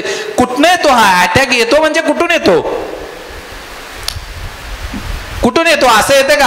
अनेक एखादी बातमी येते, अरे तो शेजारच्याचा पाहुणा गेला, आत्ताच जिम मधनं आला होता सर त्याला अटॅक आला. मित्रांनो, हितलं यंत्र आहे ना फार वाईट आहे. हे जे आहे ना हितला ताण रिलीफ करा. आमच्या हिथं सारखं आहे, हे जे अडवायचे ते जे जिरवायचे त्याला सोडत नाही, त्याचं बघतो. अरे करा ना कमी. हे काय डस्टबिन आहे का? इथं घाण टाकायला सारखी, इथं रेचायचं चाललंय. करा ना स्वच्छ. अरे एखाद्या वॉशिंग मशीन मध्ये जरी कपडे टाकली ना आणि ती ठराविक वेळेतनं नाही काढली ना तरी घरात सर क्या वास येतोय त्याचा. मग इथलं कधीतरी असं रिलीफ करा ना. ज्यावेळी घरी जातो आम्ही, एखादी चुकीची घटना घडली तर घरी झोपताना ती टाका ना त्या डस्टबिन मध्ये, द्या टाकून की आज हे मी सोडलं. आम्ही सोडायलाच तयार नाही. आयुष्याच्या शेवटच्या घटनेपर्यंत नेतो आम्ही आमचा प्रत्येक प्रवास. आम्हाला कुठंतरी हे सोडता आलं पाहिजे. आम्ही जोपर्यंत सोडत नाही ना एखादी घटना तोपर्यंत आमची अडचण आहे. आमच्याकडे अलीकडे काय झालंय, आमच्या एखाद्या भावानं काय केलं, आमच्या भावकीत काय झालं की आम्हाला त्रास होतो. मित्रांनो, हे त्रास कमी करा. आणि यासाठी पहिली गोष्ट आहे ना मित्रांनो, तुमच्या बरोबर आज कोण बसले ना, म्हणजे तुम्ही सगळ्यात जास्त कोणाला वेळ देताय ना ते एकदा चेक करून घ्या. सर सगळ्यात मोठी अडचण काय माहिती आहे? आमची संगत. आम्ही आयुष्यातला सगळ्यात जास्त ज्याला वेळ देतोय ना तो माणूस एकदा काय आहे बघून घ्या. अरे माझ्या छत्रपती शिवाजी महाराजांच्या संगतीत तानाजी मालुसरे आले, आमचे शिवा काशीद आले. आज 450 वर्ष झाली ना. इतिहासाच्या पटावर ही लोक आज जिवंत आहेत. मित्रांनो, आम्ही ज्याला मित्र म्हणतो, आम्ही ज्याच्या संगतीत वावरतो ना तो नक्की एकदा कोण आहे ते बघून घ्या. कारण एखादा निगेटिव्ह विचार आमचं अख्खं आयुष्य सगळं बर्बाद करून टाकतो. मित्रांनो, सगळ्या गोष्टींचं आज औषध आहे.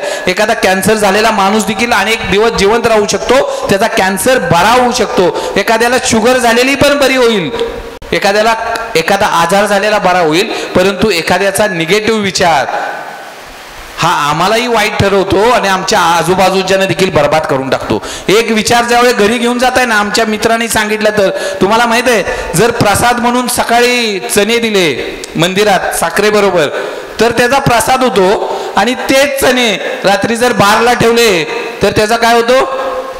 चकना होतो. संगतीचा इफेक्ट आहे मित्रांनो. तुमच्या माहितीसाठी सांगतो, ज्यावेळे प्रभू श्रीराम यांचा राज्याभिषेक होणार होता माता कैकेयीलाही वाटलं अरे घरातला सगळ्यात मोठा मुलगा आता राज्य सांभाळणार आहे, त्याचा उद्या राज्याभिषेक आहे. आणि त्या आनंदाच्या भरात कैकेयी माताने आपल्या गळ्यातला हार त्या मंथराला दिला. परंतु काही लोक आपल्यात असे असतात की इतरांचं बरं चाललंय की त्यांना सगळ्यात जास्त होतं. ही लोक बरी कशी राहू शकतात याचा सगळ्यात जास्त होतो. तोच त्रास त्या मंथरेला झाला. तिने 10 सेकंदच फक्त माता कैकेयीला सांगितले, जर प्रभू श्रीरामांचा राज्याभिषेक झाला, ते जर राजा झाले तर तुझ्या पोराचं काय होणार.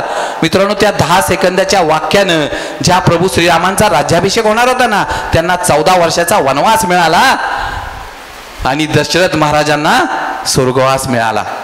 मित्रांनो, 10 सेकंदाची वाक्य आमचे आयुष्य उद्ध्वस्त करून जातात. मित्रांनो, आम्ही ठरवलं पाहिजे आम्ही कुणाचं ऐकायचं आणि किती ऐकायचं. मित्रांनो, जर एखादा शेजारचा घाण घेऊन आला आमच्या घरात आणि टाकू का म्हणला, तर आम्ही त्याच्या घरातली घाण आमच्यात टाकून देऊ का? नाही देणार ना. आम्ही म्हणू का अरे टाक, बरं झालं घाण घेऊन आलायस, आणखीन काय असली तरी घरातनं घेऊन ये, बाकीच्या 4 चौघांची घेऊन ये. आम्ही इतरांची घाण आमच्या घरात टाकून देत नाही. मग इतरांनी वाईट बोललेलं ह्या घरात कसं काय टाकतोय, या डोक्यात कसं टाकून घेतोय, अरे हिथं कसं म्हणतोय, वाईट जेवढं बोलतोय वेलकम आहे इथं. अरे हिथलं आम्ही त्याला सांगितलं पाहिजे नको, असली संगत नको. मित्रांनो, घरी गेल्यानंतर मी सांगितलं ज्याच्यावर बसताय, ज्यावर आयुष्यातला सगळ्यात जास्त वेळ देताय ना, तो जर तुमचा खरा मित्र असेल ना, तरच त्याच्याबरोबर थांबा. मित्रांनो, फेसबुकवर किती आहेत, 5000 कंप्लेंट झाल्यात. व्हॉट्सअपवर किती आहेत, किती ग्रुप आहेत. असले मित्र नको. मित्र असा असावा ज्यावेळी आम्ही अडचणीत असू ना, त्यावेळी देवाच्या अगोदर जो धावून येईल ना, तो मित्र पाहिजे. आम्हाला आयुष्यात असा मित्र आहे का, एकदा चेक करा. आमच्याकडे अलीकडे काय झालंय, आमच्याकडे 5-5 आहेत सर फेसबुकवर, व्हॉट्सअपवर अनेक ग्रुप आहेत. कोविडमध्ये कोण आलं का तुमचा मित्र? त्या 5000 फेसबुक मधला एखादा फ्रेंड आला होता का कोणाच्या घरात मदत करायला? नाहीयेत. मित्र बघताना बघा, चेक करा. परंतु सर अलीकडे आमची मैत्री काय होते, मित्र आम्ही पारखूनच घेत नाही. आमचे अलीकडची मित्र, त्याच्या चेहऱ्यावरचा रंग, त्यानं हातात घातलेलं घड्याळ, मोबाईल कुठल्या कंपनीचा वापरतोय तो, आणि त्याचा शर्टचा कुठला ब्रँड आहे, ह्याच्यावर आज अलीकडे आमची मैत्री होते. मित्रांनो, आयुष्यात जर मित्र निवडायचा आहे ना, एकदा चेक करून बघा. एक मित्र तर आम्हाला कर्णासारखा पाहिजे आणि एक मित्र श्रीकृष्णासारखा पाहिजे.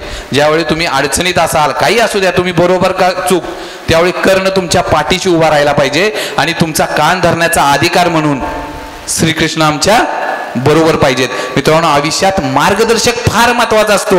मित्रांनो, तुम्हाला माहित असेल महाभारतात कौरवांनी मायावी लाखो सैनिक असलेली नारायणी सेना आपल्याला मागून घेतली आणि पांडवांनी कोण मागितलं, सारथ्य म्हणून श्रीकृष्ण मागितले. अरे पांडवांनी त्याच वेळे हे महाभारतातलं युद्ध जिंकलं होतं, कारण त्यांना माहित होतं आपला मार्गदर्शक प्रभू श्रीकृष्ण आहेत. मित्रांनो, आयुष्यात एखाद्या वेळी बळ नाही मिळाली तरी चालेल, पैसे नाही मिळाले तरी चालेल, ते परत नव्याने कमवता येतील, परंतु आपला मार्गदर्शक हा श्रीकृष्णासारखाच पाहिजे.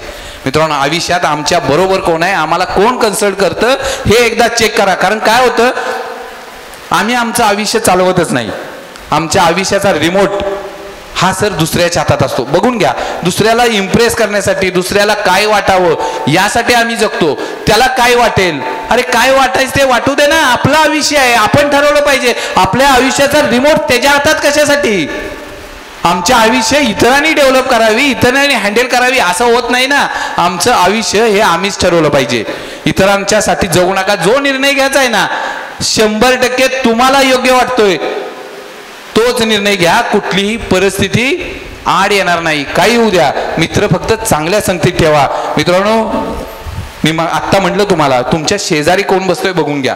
आमची व्हॅल्यू जर होत नसेल, आमची व्हॅल्यू कमी होत असेल, आमचा अपमान कमी होत असेल, तर आम्हाला आमची संगत बदलायला लागेल. तुमच्या माहितीसाठी सांगतो, जर बिस्लरीची बॉटल जर स्टँडवर मिळत असेल ना, त्याची किंमत असते 20 रुपये. 30 बिस्लरीची बॉटल जर हॉटेलमध्ये मिळाली एखाद्या 5 स्टारला, तर त्याची किंमत होते 50 रुपये. आणि 30 बिस्लरीची बॉटल जर विमानतळावर भेटली तर त्याची किंमत होते 100 रुपये. पाणी तीच, कंपनी तीच, फक्त पिण्याची बॉटल बदलली, कारण त्याची जागा बदलली. मित्रांनो, तुमची व्हॅल्यू त्यावेळी कमी जास्त होते ज्यावेळी तुम्ही कुठं बसताय, कुणाबरोबर आहे. मित्रांनो, आयुष्यात त्या लोकांना आम्ही फॉलो केलं पाहिजे, त्यांच्या बरोबर राहिलं पाहिजे की जी खऱ्या अर्थानं यशस्वी आहेत, जी खऱ्या अर्थानं नैतिकतेनं श्रेष्ठ आहेत. आणि हे करत असताना मी मगाशी म्हटलो की नैतिकतेनं जे करतोय ना ते नैतिकतेने करा. मला सांगा, आज राव करत ना, जगातला सगळ्यात श्रेष्ठ माणूस होता सर. हा, मोठा पंडित होता, माझ्या शंकरांचा मोठा भक्त होता, मोठी सैनिक होतं, सोन्याच्या लंकेत राहत होता, परंतु त्याला मारावं लागलं. रावण का मेला? एकच कारण, त्याच्याकडं नैतिकता नव्हती. आमच्याकडे सर जर नैतिकता नसेल ना तर आम्ही नाही उभं राहू शकत. आमच्या प्रत्येक घटनेत नैतिकता असणं ही फार महत्वाची गोष्ट आहे. जाता जाता एक दोन गोष्टी सांगतो मित्रांनो. ज्या काळात चालू ठेवू ना, तुमच्या याच्यावर सांगा, कारण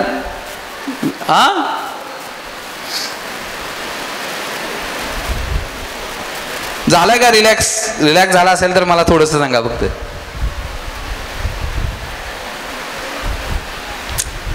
तुम्हाला कोणाला काय सांगायचं असलं तरी सांगा, मला काही अडचण नाही. मित्रांनो, मी आता सांगितलं कुठली परिस्थिती आड येत नाही तुमच्या. मित्रांनो, तुम्हा सगळ्यांना राजेंद्र भारुड माहित आहेत? किती जणांना माहित आहेत राजेंद्र भारुड? मित्रांनो, आमच्याकडे कलेक्टर होते सोलापूरला. मित्रांनो, हे भिल्ल समाजातलं, आदिवासी समाजातलं हे पोर ज्यावेळी आईच्या पोटात होते ना त्यावेळी वडिलांचं निधन झालं. भाऊकीने सर सांगितलं की ह्याला जन्मालाच घालू नका, पण त्या पोराची आई आणि मावशी म्हणते आम्ही ह्याला जन्माला घालू. की ज्यांचं 2 टाइम जेवणाचे वांदे होते ते काय म्हणतात, या पोराला आम्ही जन्माला घालू. आणि त्यावेळी पोरग जन्माला आलं. मित्रांनो, त्या पोराच्या आईचा उद्योग होता दारू विकण्याचा. पोरग ज्यावेळी रडायचं ना त्यावेळी आई तिथलेच 2 थेंब घ्यायचे, त्या पोराच्या जिभेवर टाकायचे, पोरग शांत व्हायचं. मित्रांनो, दिवस निघत होते. ह्या पोराची एकदा सामायिक परीक्षा होती, पोरग कट्ट्यावर अभ्यास करत होता, आई आत दारू विकत होती. आणि एक गिराईक आल्यानंतर दारू पेत पेत ते गिराईक त्या पोराला म्हणतं, हे 10 रुपये घेऊन माझ्यासाठी चकण्याला काहीतरी घेऊन ये. पोरग म्हणतं, नाही काका माझी उद्या परीक्षा आहे, मी नाही जाऊ शकत. गिरायकाने 2 वेळा सांगितलं, पोरग हल्लं नाही. त्या गिरायकाने त्या पोराच्या आईला हाक मारली आणि ते गिराईक त्या पोराच्या आईला म्हणतं, तुझ्या पोराला मागासपासून सांगतोय हे 10 रुपये घे आणि माझ्यासाठी चकण्याला काहीतरी घेऊन ये. पोरग जायला तयार नाही. ती आई म्हणली, नाही जाणार माझं पोरग, त्याची उद्या परीक्षा आहे. आणि ते गिराईक चिडून म्हणतं, अरे तुझं पोर काय शिकून कलेक्टर डॉक्टर होणार आहे का? आणि ती आई सांगते, माझं पोर एक दिवस 100% कलेक्टर डॉक्टर होईल. मित्रांनो, त्याच पोरानं ज्यावेळी MBBS चा रिझल्ट लागला ना त्या दिवशी डॉक्टर पण झाले आणि त्याच दिवशी IAS ची परीक्षा क्रॅक पण झाले, एका वेळी डॉक्टर पण झाले आणि कलेक्टर पण झाले. त्या पोराचं नाव डॉक्टर राजेंद्र भारुड. मित्रांनो, कुठं आलं?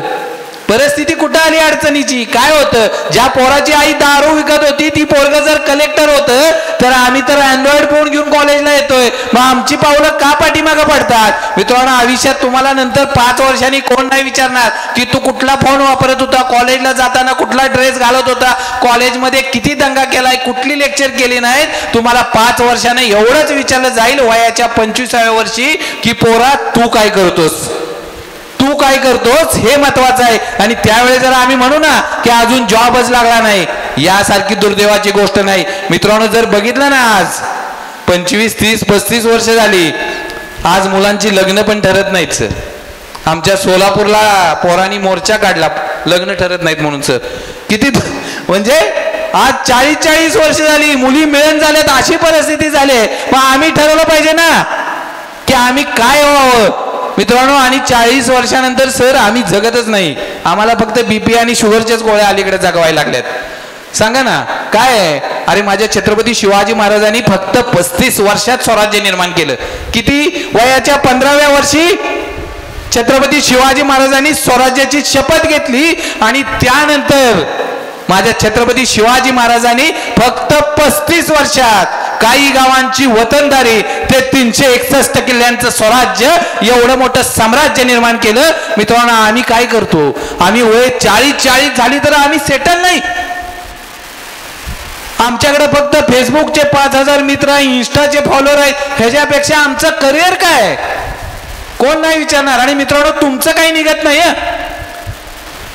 तुम्ही यशस्वी नाही झाला, तुम्ही चुकीच्या वळणावर आला तर तुम्हाला कोण नावं ठेवत नाही. तुमच्या आई बापाचे संस्कार निघतात. लोक विचारतात, अरे ह्याच्या आई बापाने योग्य संस्कार केलं नाही म्हणून पोरग वाईट वळणावर गेलं. तुम्हाला जगात नाही कोण काय म्हणणार. त्या आई बापाला नावं ठेवली जातील की पोरग योग्य वळणावर नाही. मित्रांनो, आम्हाला कळलं पाहिजे की आम्ही राईट ट्रॅक काय केलं. आणि संकट काय असतात रे आयुष्यात. जर संकट तुमच्या रस्त्यावर नसतील ना तर रस्ता बदलून टाका. मित्रांनो, तोच माणूस यशस्वी होतो ज्याच्या वाटेवर संकट आहेत. तुमच्या माहितीसाठी सांगतो, माझ्या छत्रपती शिवाजी महाराजांनी शून्यातनं आपल्या मावळ्यांच्या घामातनं आणि रक्तातनं हे स्वराज्य निर्माण केलं. पण ज्यावेळी पुरंदरचा तह झाला ना त्यावेळी 22 किल्ले हे मोगलांना द्यावे लागले. म्हणजे 75% स्वराज्य हे मोगलांना द्यावं लागलं. राहिलं काय? सामान्य माणूस असता तर त्याने विचार केला असता, अरे सगळं गेलं आयुष्यातनं, परत माघारी फिरावं. परंतु माघारी जो फिरतो ना ते शेळ्या मेंढ्या माघारी येतात. मित्रांनो, माझे छत्रपती शिवाजी महाराज एक पाऊल मागाले ना ती मोठी झेप टाकण्यासाठी. मित्रांनो, ज्या दिवशी 9 वर्ष 6 दिवसांनी किल्ले रायगडावर माझ्या छत्रपती शिवाजी महाराजांचा राज्याभिषेक झाला, ज्यावेळी 12 किल्ल्यावर केलं होतं स्वराज्य निर्माण आणि 9 वर्षांनी स्वराज्य होतं 361 किल्ल्यांचं. विचार करा, एका बाजूला 12 किल्ले आणि ज्यावेळी राज्याभिषेक झाला तर किल्ले होते 361. आयुष्यात बाउन्स बॅक करायचंय ना शून्यातनं, त्यावेळी माझा पुरंदरचा तह आठवा की शून्यातनं परत नव्यानं कसं उभं राहायचं. आम्ही आमचं एखादी जरी अडचण आली, संकट आली तरी आम्ही आत्महत्या करायचा विचार करतो. आम्हाला टेन्शन सहनच होत नाही रे. अरे तो अफजल खान चालून आलाय. माझ्या छत्रपती शिवाजी महाराजांच्या पत्नी सईबाईंचं निधन झाले. राजांनी दुःख काय म्हणून दुःख नाही करत बसले. राजांनी ठरवलं होतं स्वराज्याचं मोठं संकट अफजल खान आणि स्वराज्याचं सगळ्यात मोठं यश अफजल खानाचा कोतळा. मित्रांनो, ज्या दिवशी तुम्हाला दुःख येऊ द्या, थांबू नका. आणि सुख आलं ना तरी थांबू नका. आम्हाला अलीकडे सर छोटं यश मिळालं ना, अलीकडे तर MSIT ला जरी पोरग लागलं का नाही तर गावागावात सर बोर्ड लावतात. अरे जोपर्यंत ठरवलंय ना की काय करायचंय. छत्रपती शिवाजीराजांचा उद्देश काय होता?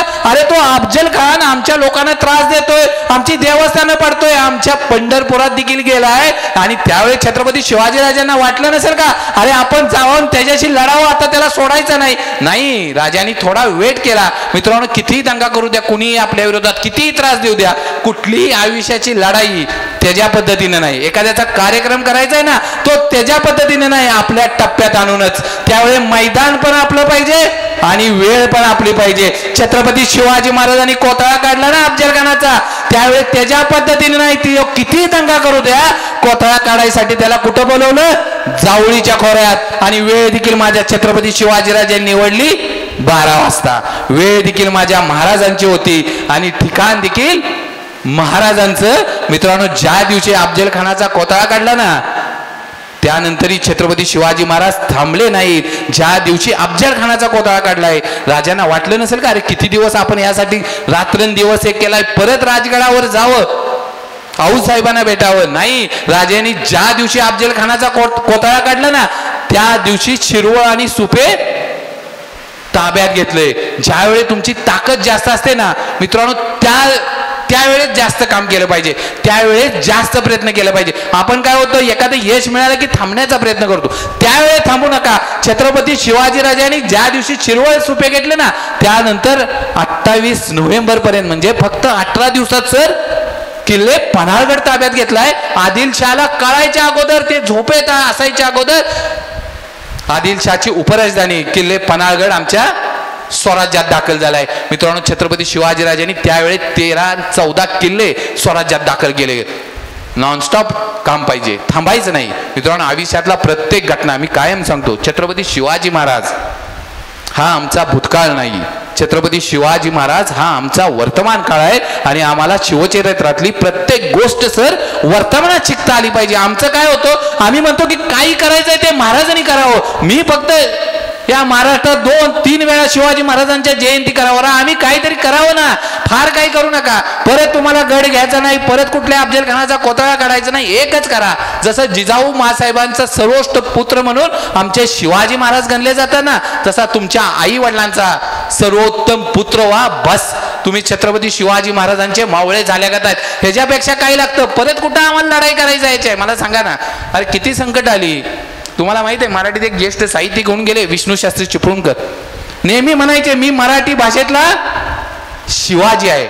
मित्रांनो छत्रपती शिवाजी महाराज, मित्रांनो छत्रपती शिवाजी महाराज हे फक्त नाव नाही.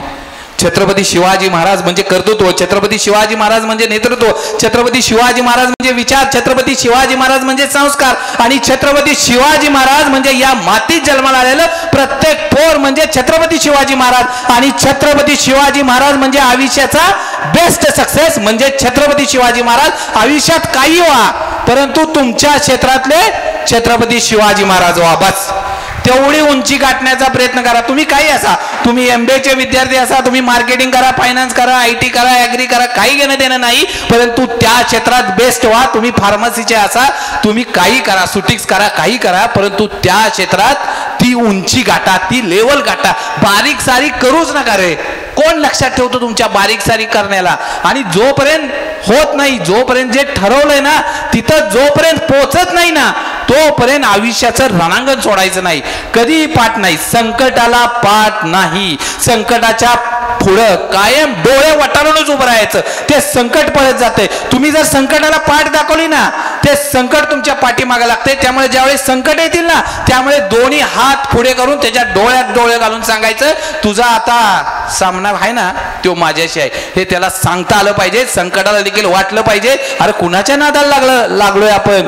तुम्हाला माहित आहे का जे एक हरिण असते ते हरिण जेव्हा पळतं ना त्यावेळी ते 90 तासी किलोमीटरनी पळतं. आणि ज्यावेळी एखादा वाघ त्याच्या पाठीमागे लागतो त्याचं स्पीड असते 60 किलोमीटर तासी. परंतु वाघच हरणाची शिकार करतोय ना. कशामुळे शक्य आहे होय? वाघच का शिकार करू शकतो? कारण ते हरणाला कायम मनात एक असते की मी जिंकू शकणार नाही. कायम वाटतं की वाघ माझ्यावर नक्की झडप घालेल. त्या नादात ते सारखं पाठीमागं बघतं, सारखा मनात विचार आहे की मी जिंकूच शकत नाही. मित्रांनो त्या नादात त्या हरणाचा बळी जातो. इथं मनात फक्त अजिबात आणू नका की काही असू द्या, की मनात निगेटिव्ह नाही, काय असेल ते पॉझिटिव्ह. आणि निगेटिव्ह कोणाचं ऐकू नका जेवढं शक्य ना. आज जर तुम्ही त्रास घेतला ना, आज ज्या कॉलेज विश्वात आहे ना, आज जर तुम्ही त्रास घेतला तर उद्याचे चांगले दिवस येतील. एका गावात गावकऱ्यांनी ठरवलं की आपण गणपती बाप्पाचं मंदिर बांधायचं आहे. आणि त्यासाठी गणपती बाप्पाच्या मूर्तीसाठी एका मूर्तिकाराला त्यांनी बोलवून घेतलं आणि त्याला सांगितलं की आमच्या गावासाठी एक चांगली गणपती बाप्पाची मूर्ती बनवा. मूर्तिकार आपल्या गावी आला. 1, 2, 3 दगड बघितले आणि ज्या आपण काम करत होता त्या ठिकाणी पहिल्या दगडाला हातोडा आणि छनी मारली. त्यावेळी तो दगड म्हणला मला फार त्रास होतोय, मी हे सहन नाही करू शकणार.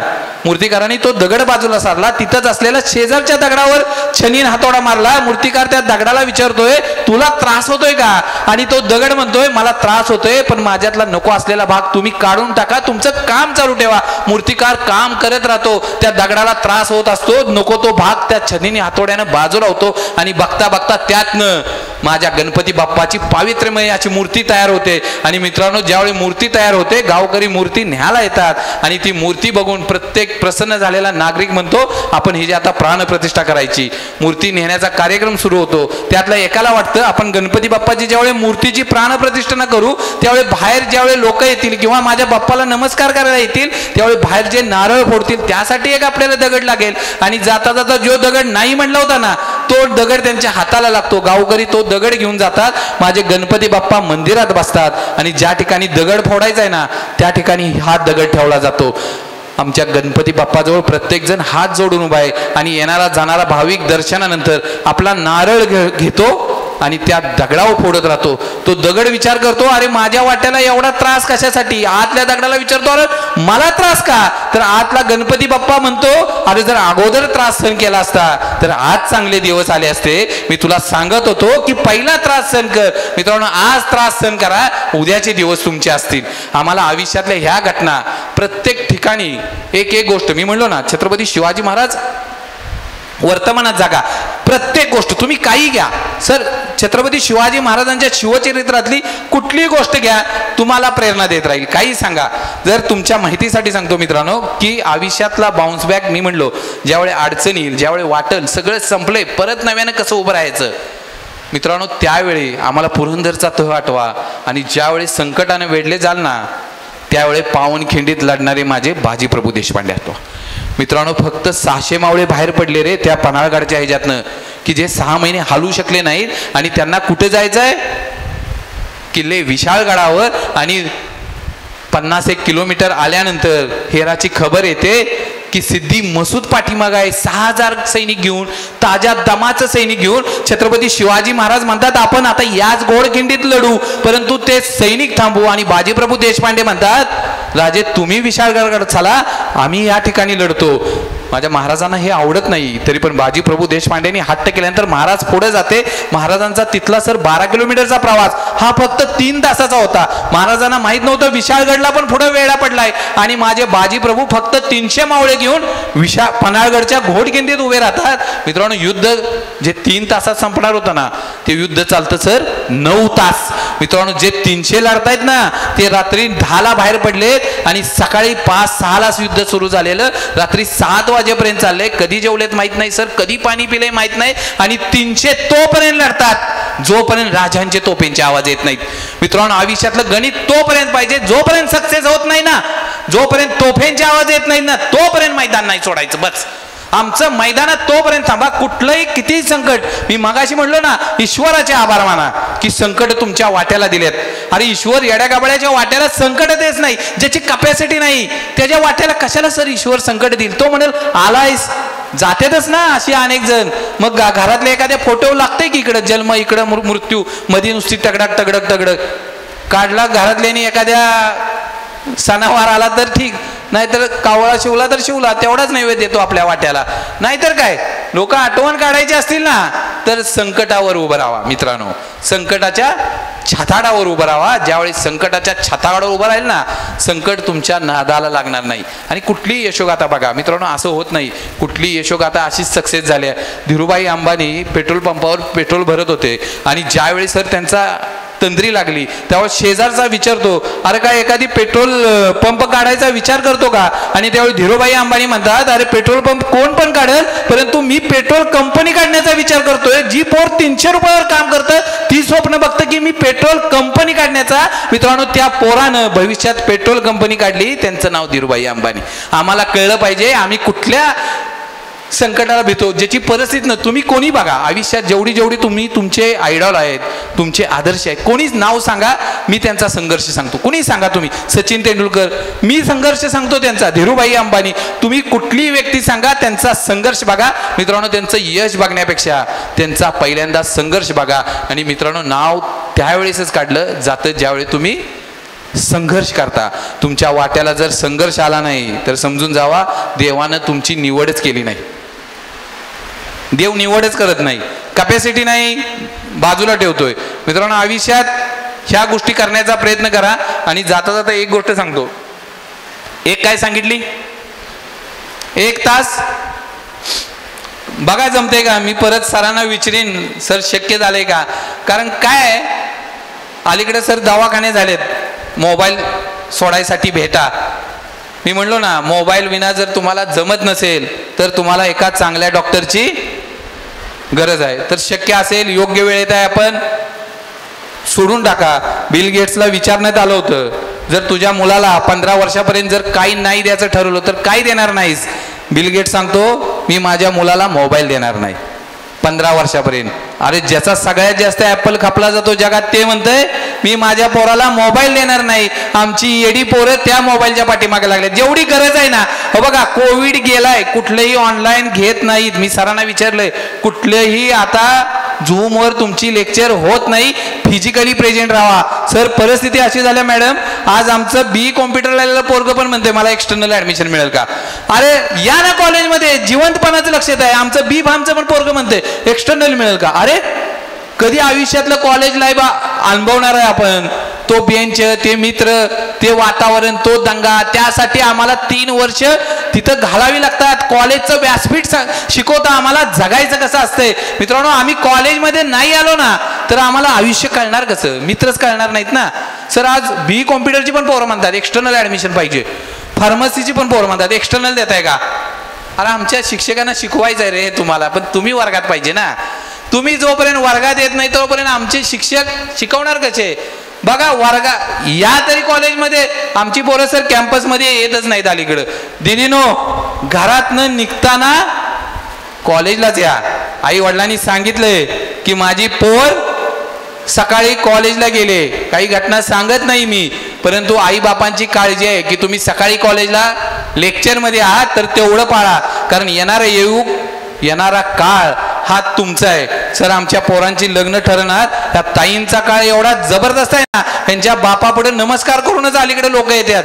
फक्त तुमचा ब्रँड चांगला ठेवा, उगाच काहीतरी फालतू नादाला लागू नका. जे काय करायचं ना क्वालिटी, तुम्हाला इतकं महत्व आले आता ताईंनो, लक्षात घ्या. लोक तुमच्याकडे नमस्कार, तुमच्या बापाला फार मोठी किंमत आल्या, फक्त तुम्ही ठरवलं पाहिजे बाप काय म्हणतो ह्याच्यावर लक्ष द्या. नाहीतर कुठंतरी आपण चुकलो ना तर आमच्या आईबापाची मान खाली जाते. तेवढं फक्त ताईनो पाळा. इथं आल्या जर तुम्ही ते पाळलं तर खऱ्या अर्थानं सार्थक होईल, कारण आमच्या आईबापाचे डोळे तुमच्याकडे आहात की माझी पोर योग्य ठिकाणी योग्य वेळेत आहे हे आम्हाला. कारण ह्या काळात सर एखादं पाऊल चुकलं ना तर पुढची सगळी पावलं चुकत जातात. आमचं शेअरचं बटन आहे ना, हे घालायला चुकलं ना ऑटोमॅटिक सर सगळी खालीची चुकत जातात, ती चुकवावी लागत नाही. त्यामुळे हा काळ महत्वाचा आहे ज्या कॉलेजच्या लाईफमध्ये तुम्ही आहे. आणि एक गोष्ट जाता जाता सांगतो आणि थांबतो, जर तुमच्याशी कोण चुकीचं वागलं असेल ना, जे तुमच्या डोक्यात आहे की ह्याचा कार्यक्रम करायचा आहे, तर त्याला एकदा माफ करून टाका. काय होतं बऱ्याच वेळा नाती अशी लांब जातात का नाही सर, की कळत नकळत चूक झालेली असते आणि तीच आम्हाला कळत नाही की ती चूक कशा पद्धतीने झाली. जर आमच्यावर कोण चुकीचं वागलंय, आमचा मित्र, आमचा भाऊ, आमचे आई वडील, तर त्यांना माफ करून टाका. आणि जर आपलं काय चुकलं असेल ना तर मोठ्या मनानं माफी मागून टाका. आयुष्यात यापेक्षा काही लागत नाही. हे जर आम्ही पाळलं ना तर आमचा ताण कमी होईल. आणि मित्रांनो, आयुष्यात कौतुक फार महत्वाचं असते. जर आपल्या मित्रानं, आपल्या घरातल्यानं जर काही एखादी चांगलं केलं ना तर त्याचं कौतुक 4 चौघात करा. आपल्या जवळच्या माणसाचं कौतुक करताना आहे ना 4 चौघात तोंड भरून करा, परंतु त्याचा अपमान मार्थ करताना 10 वेळा विचार करा. जर तुम्ही 4 चौघात त्याचा अपमान केला ना तर तो अपमानाचा बदला व्याजा सकट परत करतो. हे कायम लक्षात ठेवा. एखाद्याशी बोलताना, एखाद्याची टिंगल करताना 10 वेळा विचार करा. मित्रांनो, एवढ्या जरी आम्ही गोष्टी आयुष्यात पाळल्या ना तर जगण्यासाठी आणि यशस्वी होण्यासाठी फारसं काही लागत नाही. तुम्ही ज्या स्थितीत आहात तिथं फक्त एकदा म्हणा स्वतःला, एकदा स्वतःच्या मनाला गोष्ट सांगा की मी 100% यशस्वी होणार आहे. जे माझ्या आई वडिलांनी स्वप्न बघितलंय ना ते यशस्वी करणार आहे. मित्रांनो, तुमचं स्वप्न, तुमच्या आई वडिलांना आनंद अश्रू यावेत की माझ्या पोरांनी नाव काढलं. मी मागाशी म्हटलं, तुम्ही जर चुकीचं वागला तुमच्या आईबापाचे संस्कार निघतात. त्यामुळे आमचं चुकलं नाही पाहिजे याची एवढी काळजी घ्या. आणि संघर्ष करायला विसरू नका, संकट किती येऊ द्या. कारण हा समाज, हा इतिहास त्यांचीच आठवण ठेवतो जी लोक संघर्ष करतात. मित्रांनो, अभिमन्यू हा चक्रव्यूहात हारला जरी असला तरी इतिहास मात्र अभिमन्यूचीच आठवण करतो, चक्रव्यूह रचणाऱ्या पांडवांची नाही. हे कायम लक्षात ठेवा. मित्रांनो, आम्ही कर्ण योग्य होता का चुकीचा होता याची चर्चा करत नाही, तर कर्ण कसा लढला होता ना याची आम्ही जास्त चर्चा करतो, त्याचा संघर्ष आठवतो. त्यामुळे तुमचा संघर्ष हा फार महत्वाचा आहे. तुम्हाला यश येऊ अपयश येऊ पण संघर्ष करायला मात्र विसरू नका. एवढीच एक विनंती करतो. तुमच्या आयुष्य नावाच्या प्रवासाला शुभेच्छा देतो आणि थांबतो. धन्यवाद सर. तास म्हटलं तरी चालेल. खरं तर व्यासपीठावर उभं राहून 3 मिनिटं बॉक्सिंगचा राऊंड असल्यासारखं वाटतं, परंतु सलग सचिन तेंडुलकर यांच्यासारखी आपण अविरत 1.5 तास बॅटिंग केली. सर, खऱ्या अर्थाने छत्रपती शिवाजी महाराज जगणं कसं असावं याबद्दलचं आपण मार्गदर्शन केलं. संत शिरोमणी सावतामाळी यांचं देखील आपण उदाहरण दिलं. अध्यात्म असेल, पौराणिक असेल, असे विविध प्रकारचे दाखले देत रामराज्य आणण्यासाठी आपल्यातील स्व हा जागा केला पाहिजे असा अत्यंत मौलिक सल्ला आपण दिला. आज मुद्दामून सांगायचं वाटतं की वयाच्या 14व्या वर्षी रांजेगावच्या पाटील बाबाजी भिकाजी गुजर याचे चौरंग करण्याचा आदेश देणारे छत्रपती शिवाजी महाराज तुमच्या आमच्यातला जागा झाला पाहिजे हा विश्वास आपण निर्माण केला. सर, आज योग आणखी वेगळा आहे. 8 ऑगस्ट 1648 रोजी आपल्याच भागातील खळत बैलसर या ठिकाणची हिंदवी स्वराज्याची पहिली लढाई छत्रपती शिवाजी महाराजांनी वयाच्या 18व्या वर्षी 3000 मुघलांच्या विरुद्ध फत्तेखानाला पळता भोई थोडी केली, हाच कुठे इतिहास आपण आपल्या माध्यमातून या ठिकाणी मांडला.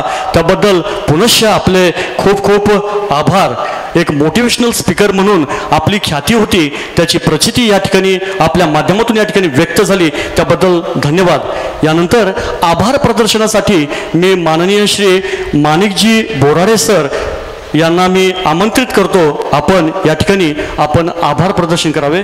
माणिकजी बोराडे सर. हॅलो, धन्यवाद सर. सर्वांना नमस्कार. मंडळी, श्री गजानन महाराज शिक्षण प्रसारक मंडळ ओतूर या आमच्या संस्थेचा 35वा वर्धापन दिन सोहळा आणि या वर्धापन दिन सोहळ्याच्या निमित्तानं माननीय प्राध्यापक डॉक्टर विनोदजी बाबर सर, प्रेरणादायी वक्ते, लेखक, प्रवचनकार आणि शिवचरित्र अभ्यासक यांचं गेली 1.5 तास आपण व्याख्यान ऐकत आहात. प्रसंग आहे संस्थेच्या वर्धापन दिनाचा आणि वर्धापन दिन म्हटलं की संस्थेच्या कार्याचं सिंहावलोकन आपण या ठिकाणी करत असतो आणि या निमित्तानं निश्चितपणे आठवण येते ते आमचे स्वर्गीय विलासरावजी तांबे सर यांची. आताच या ठिकाणी सरांनी आपल्या म्हणजे व्याख्यानामधून अनेक प्रकारचे दाखले, अनेक प्रकारचे दृष्टांत, विशेष करून शिवाजी महाराजांच्या जीवनावरचे अनेक प्रसंग त्यांनी या ठिकाणी सांगितले. पण मला तर हे सगळे प्रसंग आठवत असताना पदोपदी प्रत्येक क्षणाला स्वर्गीय विलासरावजी तांबे सर यांची या ठिकाणी प्रकर्षानं आठवण येत होती. त्याचं कारण असं आहे, संस्थेमध्ये सध्या अनेक म्हणजे कर्मचारी काम करत आहेत, म्हणजे मोठमोठ्या पदावरती आहेत, हुद्द्यावरती आहेत. पण यांच्यापैकी सर्वात जास्त ज्यांच्याबरोबर काम करण्याची स्वर्गीय विलासरावजी तांबे सर यांच्याबरोबर सर्वात जास्त काम करण्याची संधी मला या ठिकाणी मिळालेली आहे. आणि खऱ्या अर्थानं संकटांना आपला मित्र कसं बनवावं आणि संकटावरती मात कशी करावी याचं एक आदर्श व्यक्तिमत्व म्हणजे स्वर्गीय विलासरावजी तांबे सर आहेत. हे आम्ही अगदी जवळून पाहिलेलं आहे. आणि अजून एक मित्रांनो सांगू इच्छितो, असं म्हणतात की जी माणसं इतिहास विसरत नाहीत ती माणसं इतिहास घडवल्याशिवाय राहत नाहीत. स्वर्गीय विलासरावजी तांबे तसं पाहिलं तर ते हाडाचे आणि इतिहासाचे शिक्षक होते. म्हणजे इतिहासातली प्रत्येक गोष्ट त्याच्याशी तोंडपाठ होती. कधी कुठं बोलायला लागलं की मग इतिहासातली कुठलीही घटना या ठिकाणी सर आपल्याला या ठिकाणी निश्चितपणे सांगून जायचे. आणि म्हणून आज या 35व्या वर्धापन दिनाच्या सोहळ्याच्या निमित्तानं बाबा सरांसारख्या मान्यवरांचं व्याख्यान या ठिकाणी ठेवलं आणि 35व्या वर्षी पुन्हा 35 संस्थांचा म्हणजे शाखांचा योग या ठिकाणी जुळून आला. म्हणजे येवलेसे रोप लावेले द्वारी त्याचा वेलू गेला गगनावरी, मोगरा फुलला फुले वेचेताजी बहरू कळी अशी आला. अशा प्रकारचं एक उत्तम काम संस्थेचं चाललं. या कामामध्ये निश्चितपणे संस्थेच्या सर्व कामाबरोबर आम्ही आहोत. असो अधिक वेळ घेणार नाही. त्याचं कारण आहे की शेवटची गोड कामगिरी म्हणजे आभार प्रदर्शन ही माझ्याकडे आलेली आहे. या कार्यक्रमाच्या निमित्तानं सन्माननीय प्राध्यापक डॉक्टर विनोदजी बाबर सर यांनी आताच आपल्या व्याख्यानाच्या माध्यमातून आपली खरी ओळख या ठिकाणी करून दिली आहे. सर आपला मनपूर्वक या ठिकाणी आभार मानतो. या कार्यक्रमाच्या निमित्तानं सन्माननीय तानाशेठ तांबे, सन्माननीय धनशेठजी डोंबरे, सन्माननीय वामनरावजी ओतूरकर, सन्माननीय शरदरावजी ताजने, सन्माननीय बाळासाहेबजी डोंबरे, सन्माननीय ॲडव्होकेट जयरामजी तांबे, सन्माननीय विजय घोलप सर, दैनिक सकाळचे पत्रकार परागजी जगताप, दैनिक पुढारीचे पत्रकार बापूसाहेबजी रसाळे, सन्माननीय पप्पू शेठ हिंगणे, सदानंद घोलप, तसेच या कार्यक्रमाच्या निमित्तानं आमच्या संस्थेचे सन्माननीय अध्यक्ष विशालशेठजी तांबे, तसेच मानव सचिव वैभवशेठ तांबे, संस्थेच्या संचालिका आदरणीय नीलमताई तांबे, त्यांच्याबरोबर सौभाग्य श्रीमती मनीषाताई धमाले, तसेच मयूरशेठ धमाले, तसेच संस्थेच्या सर्व माध्यमिक, प्राथमिक, तसेच या ठिकाणी ज्युनियर कॉलेज, सिनियर कॉलेज, तर इंजिनिअरिंग कॉलेज, फार्मसी कॉलेज, सर्व प्राचार्य, त्यांचे सर्व स्टाफ आणि सर्व विद्यार्थी, आपण सर्वांनी या कार्यक्रमाची शोभा वाढवली याबद्दल आपण सर्वांचं मनपूर्वक या ठिकाणी आभार मानतो आणि थांबतो. धन्यवाद. आभार प्रदर्शन झालं, परंतु नेहमीची आपली या संस्थेची परंपरा आहे की पसायदान झाल्याशिवाय त्या कार्यक्रमाची सांगता होत नाही. माऊलींचं पसायदान सादर करण्यासाठी या ठिकाणी आदरणीय ऋषितुल्य अशा स्वरूपाचं व्यक्तिमत्व माननीय बाळासाहेबजी डोंबरे सर यांना मी विनंती करतो की आपण आपल्या सुश्राव्य गायनातून पसायदान सादर करावं. सर्वांना विनंती आहे की आपण जागेवर उभं राहायचंय.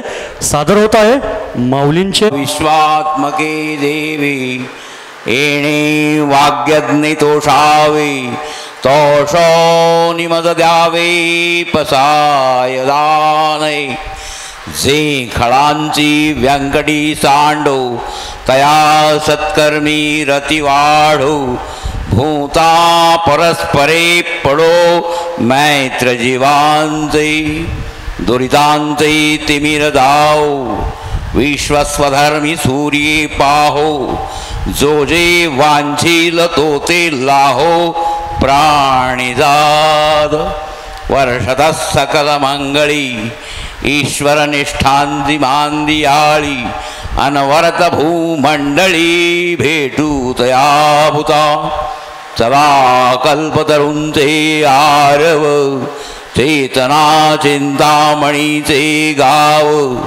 बोलते ते अर्णव पीयूषांचे चंद्रमेदे अलांछन मार्तंड देतापहीन जे सर्वाही सदा सज्जन सोय रे हो तू किंबहुना सर्वसुखी पूर्ण होऊन तिही लोकी भजितो आदिपुरुषी अखंडित आणि ग्रंथोपजीवी विशेषी लोकी दृष्टादृष्ट विजय होवावे एत म्हणे श्री विश्वेश्वराव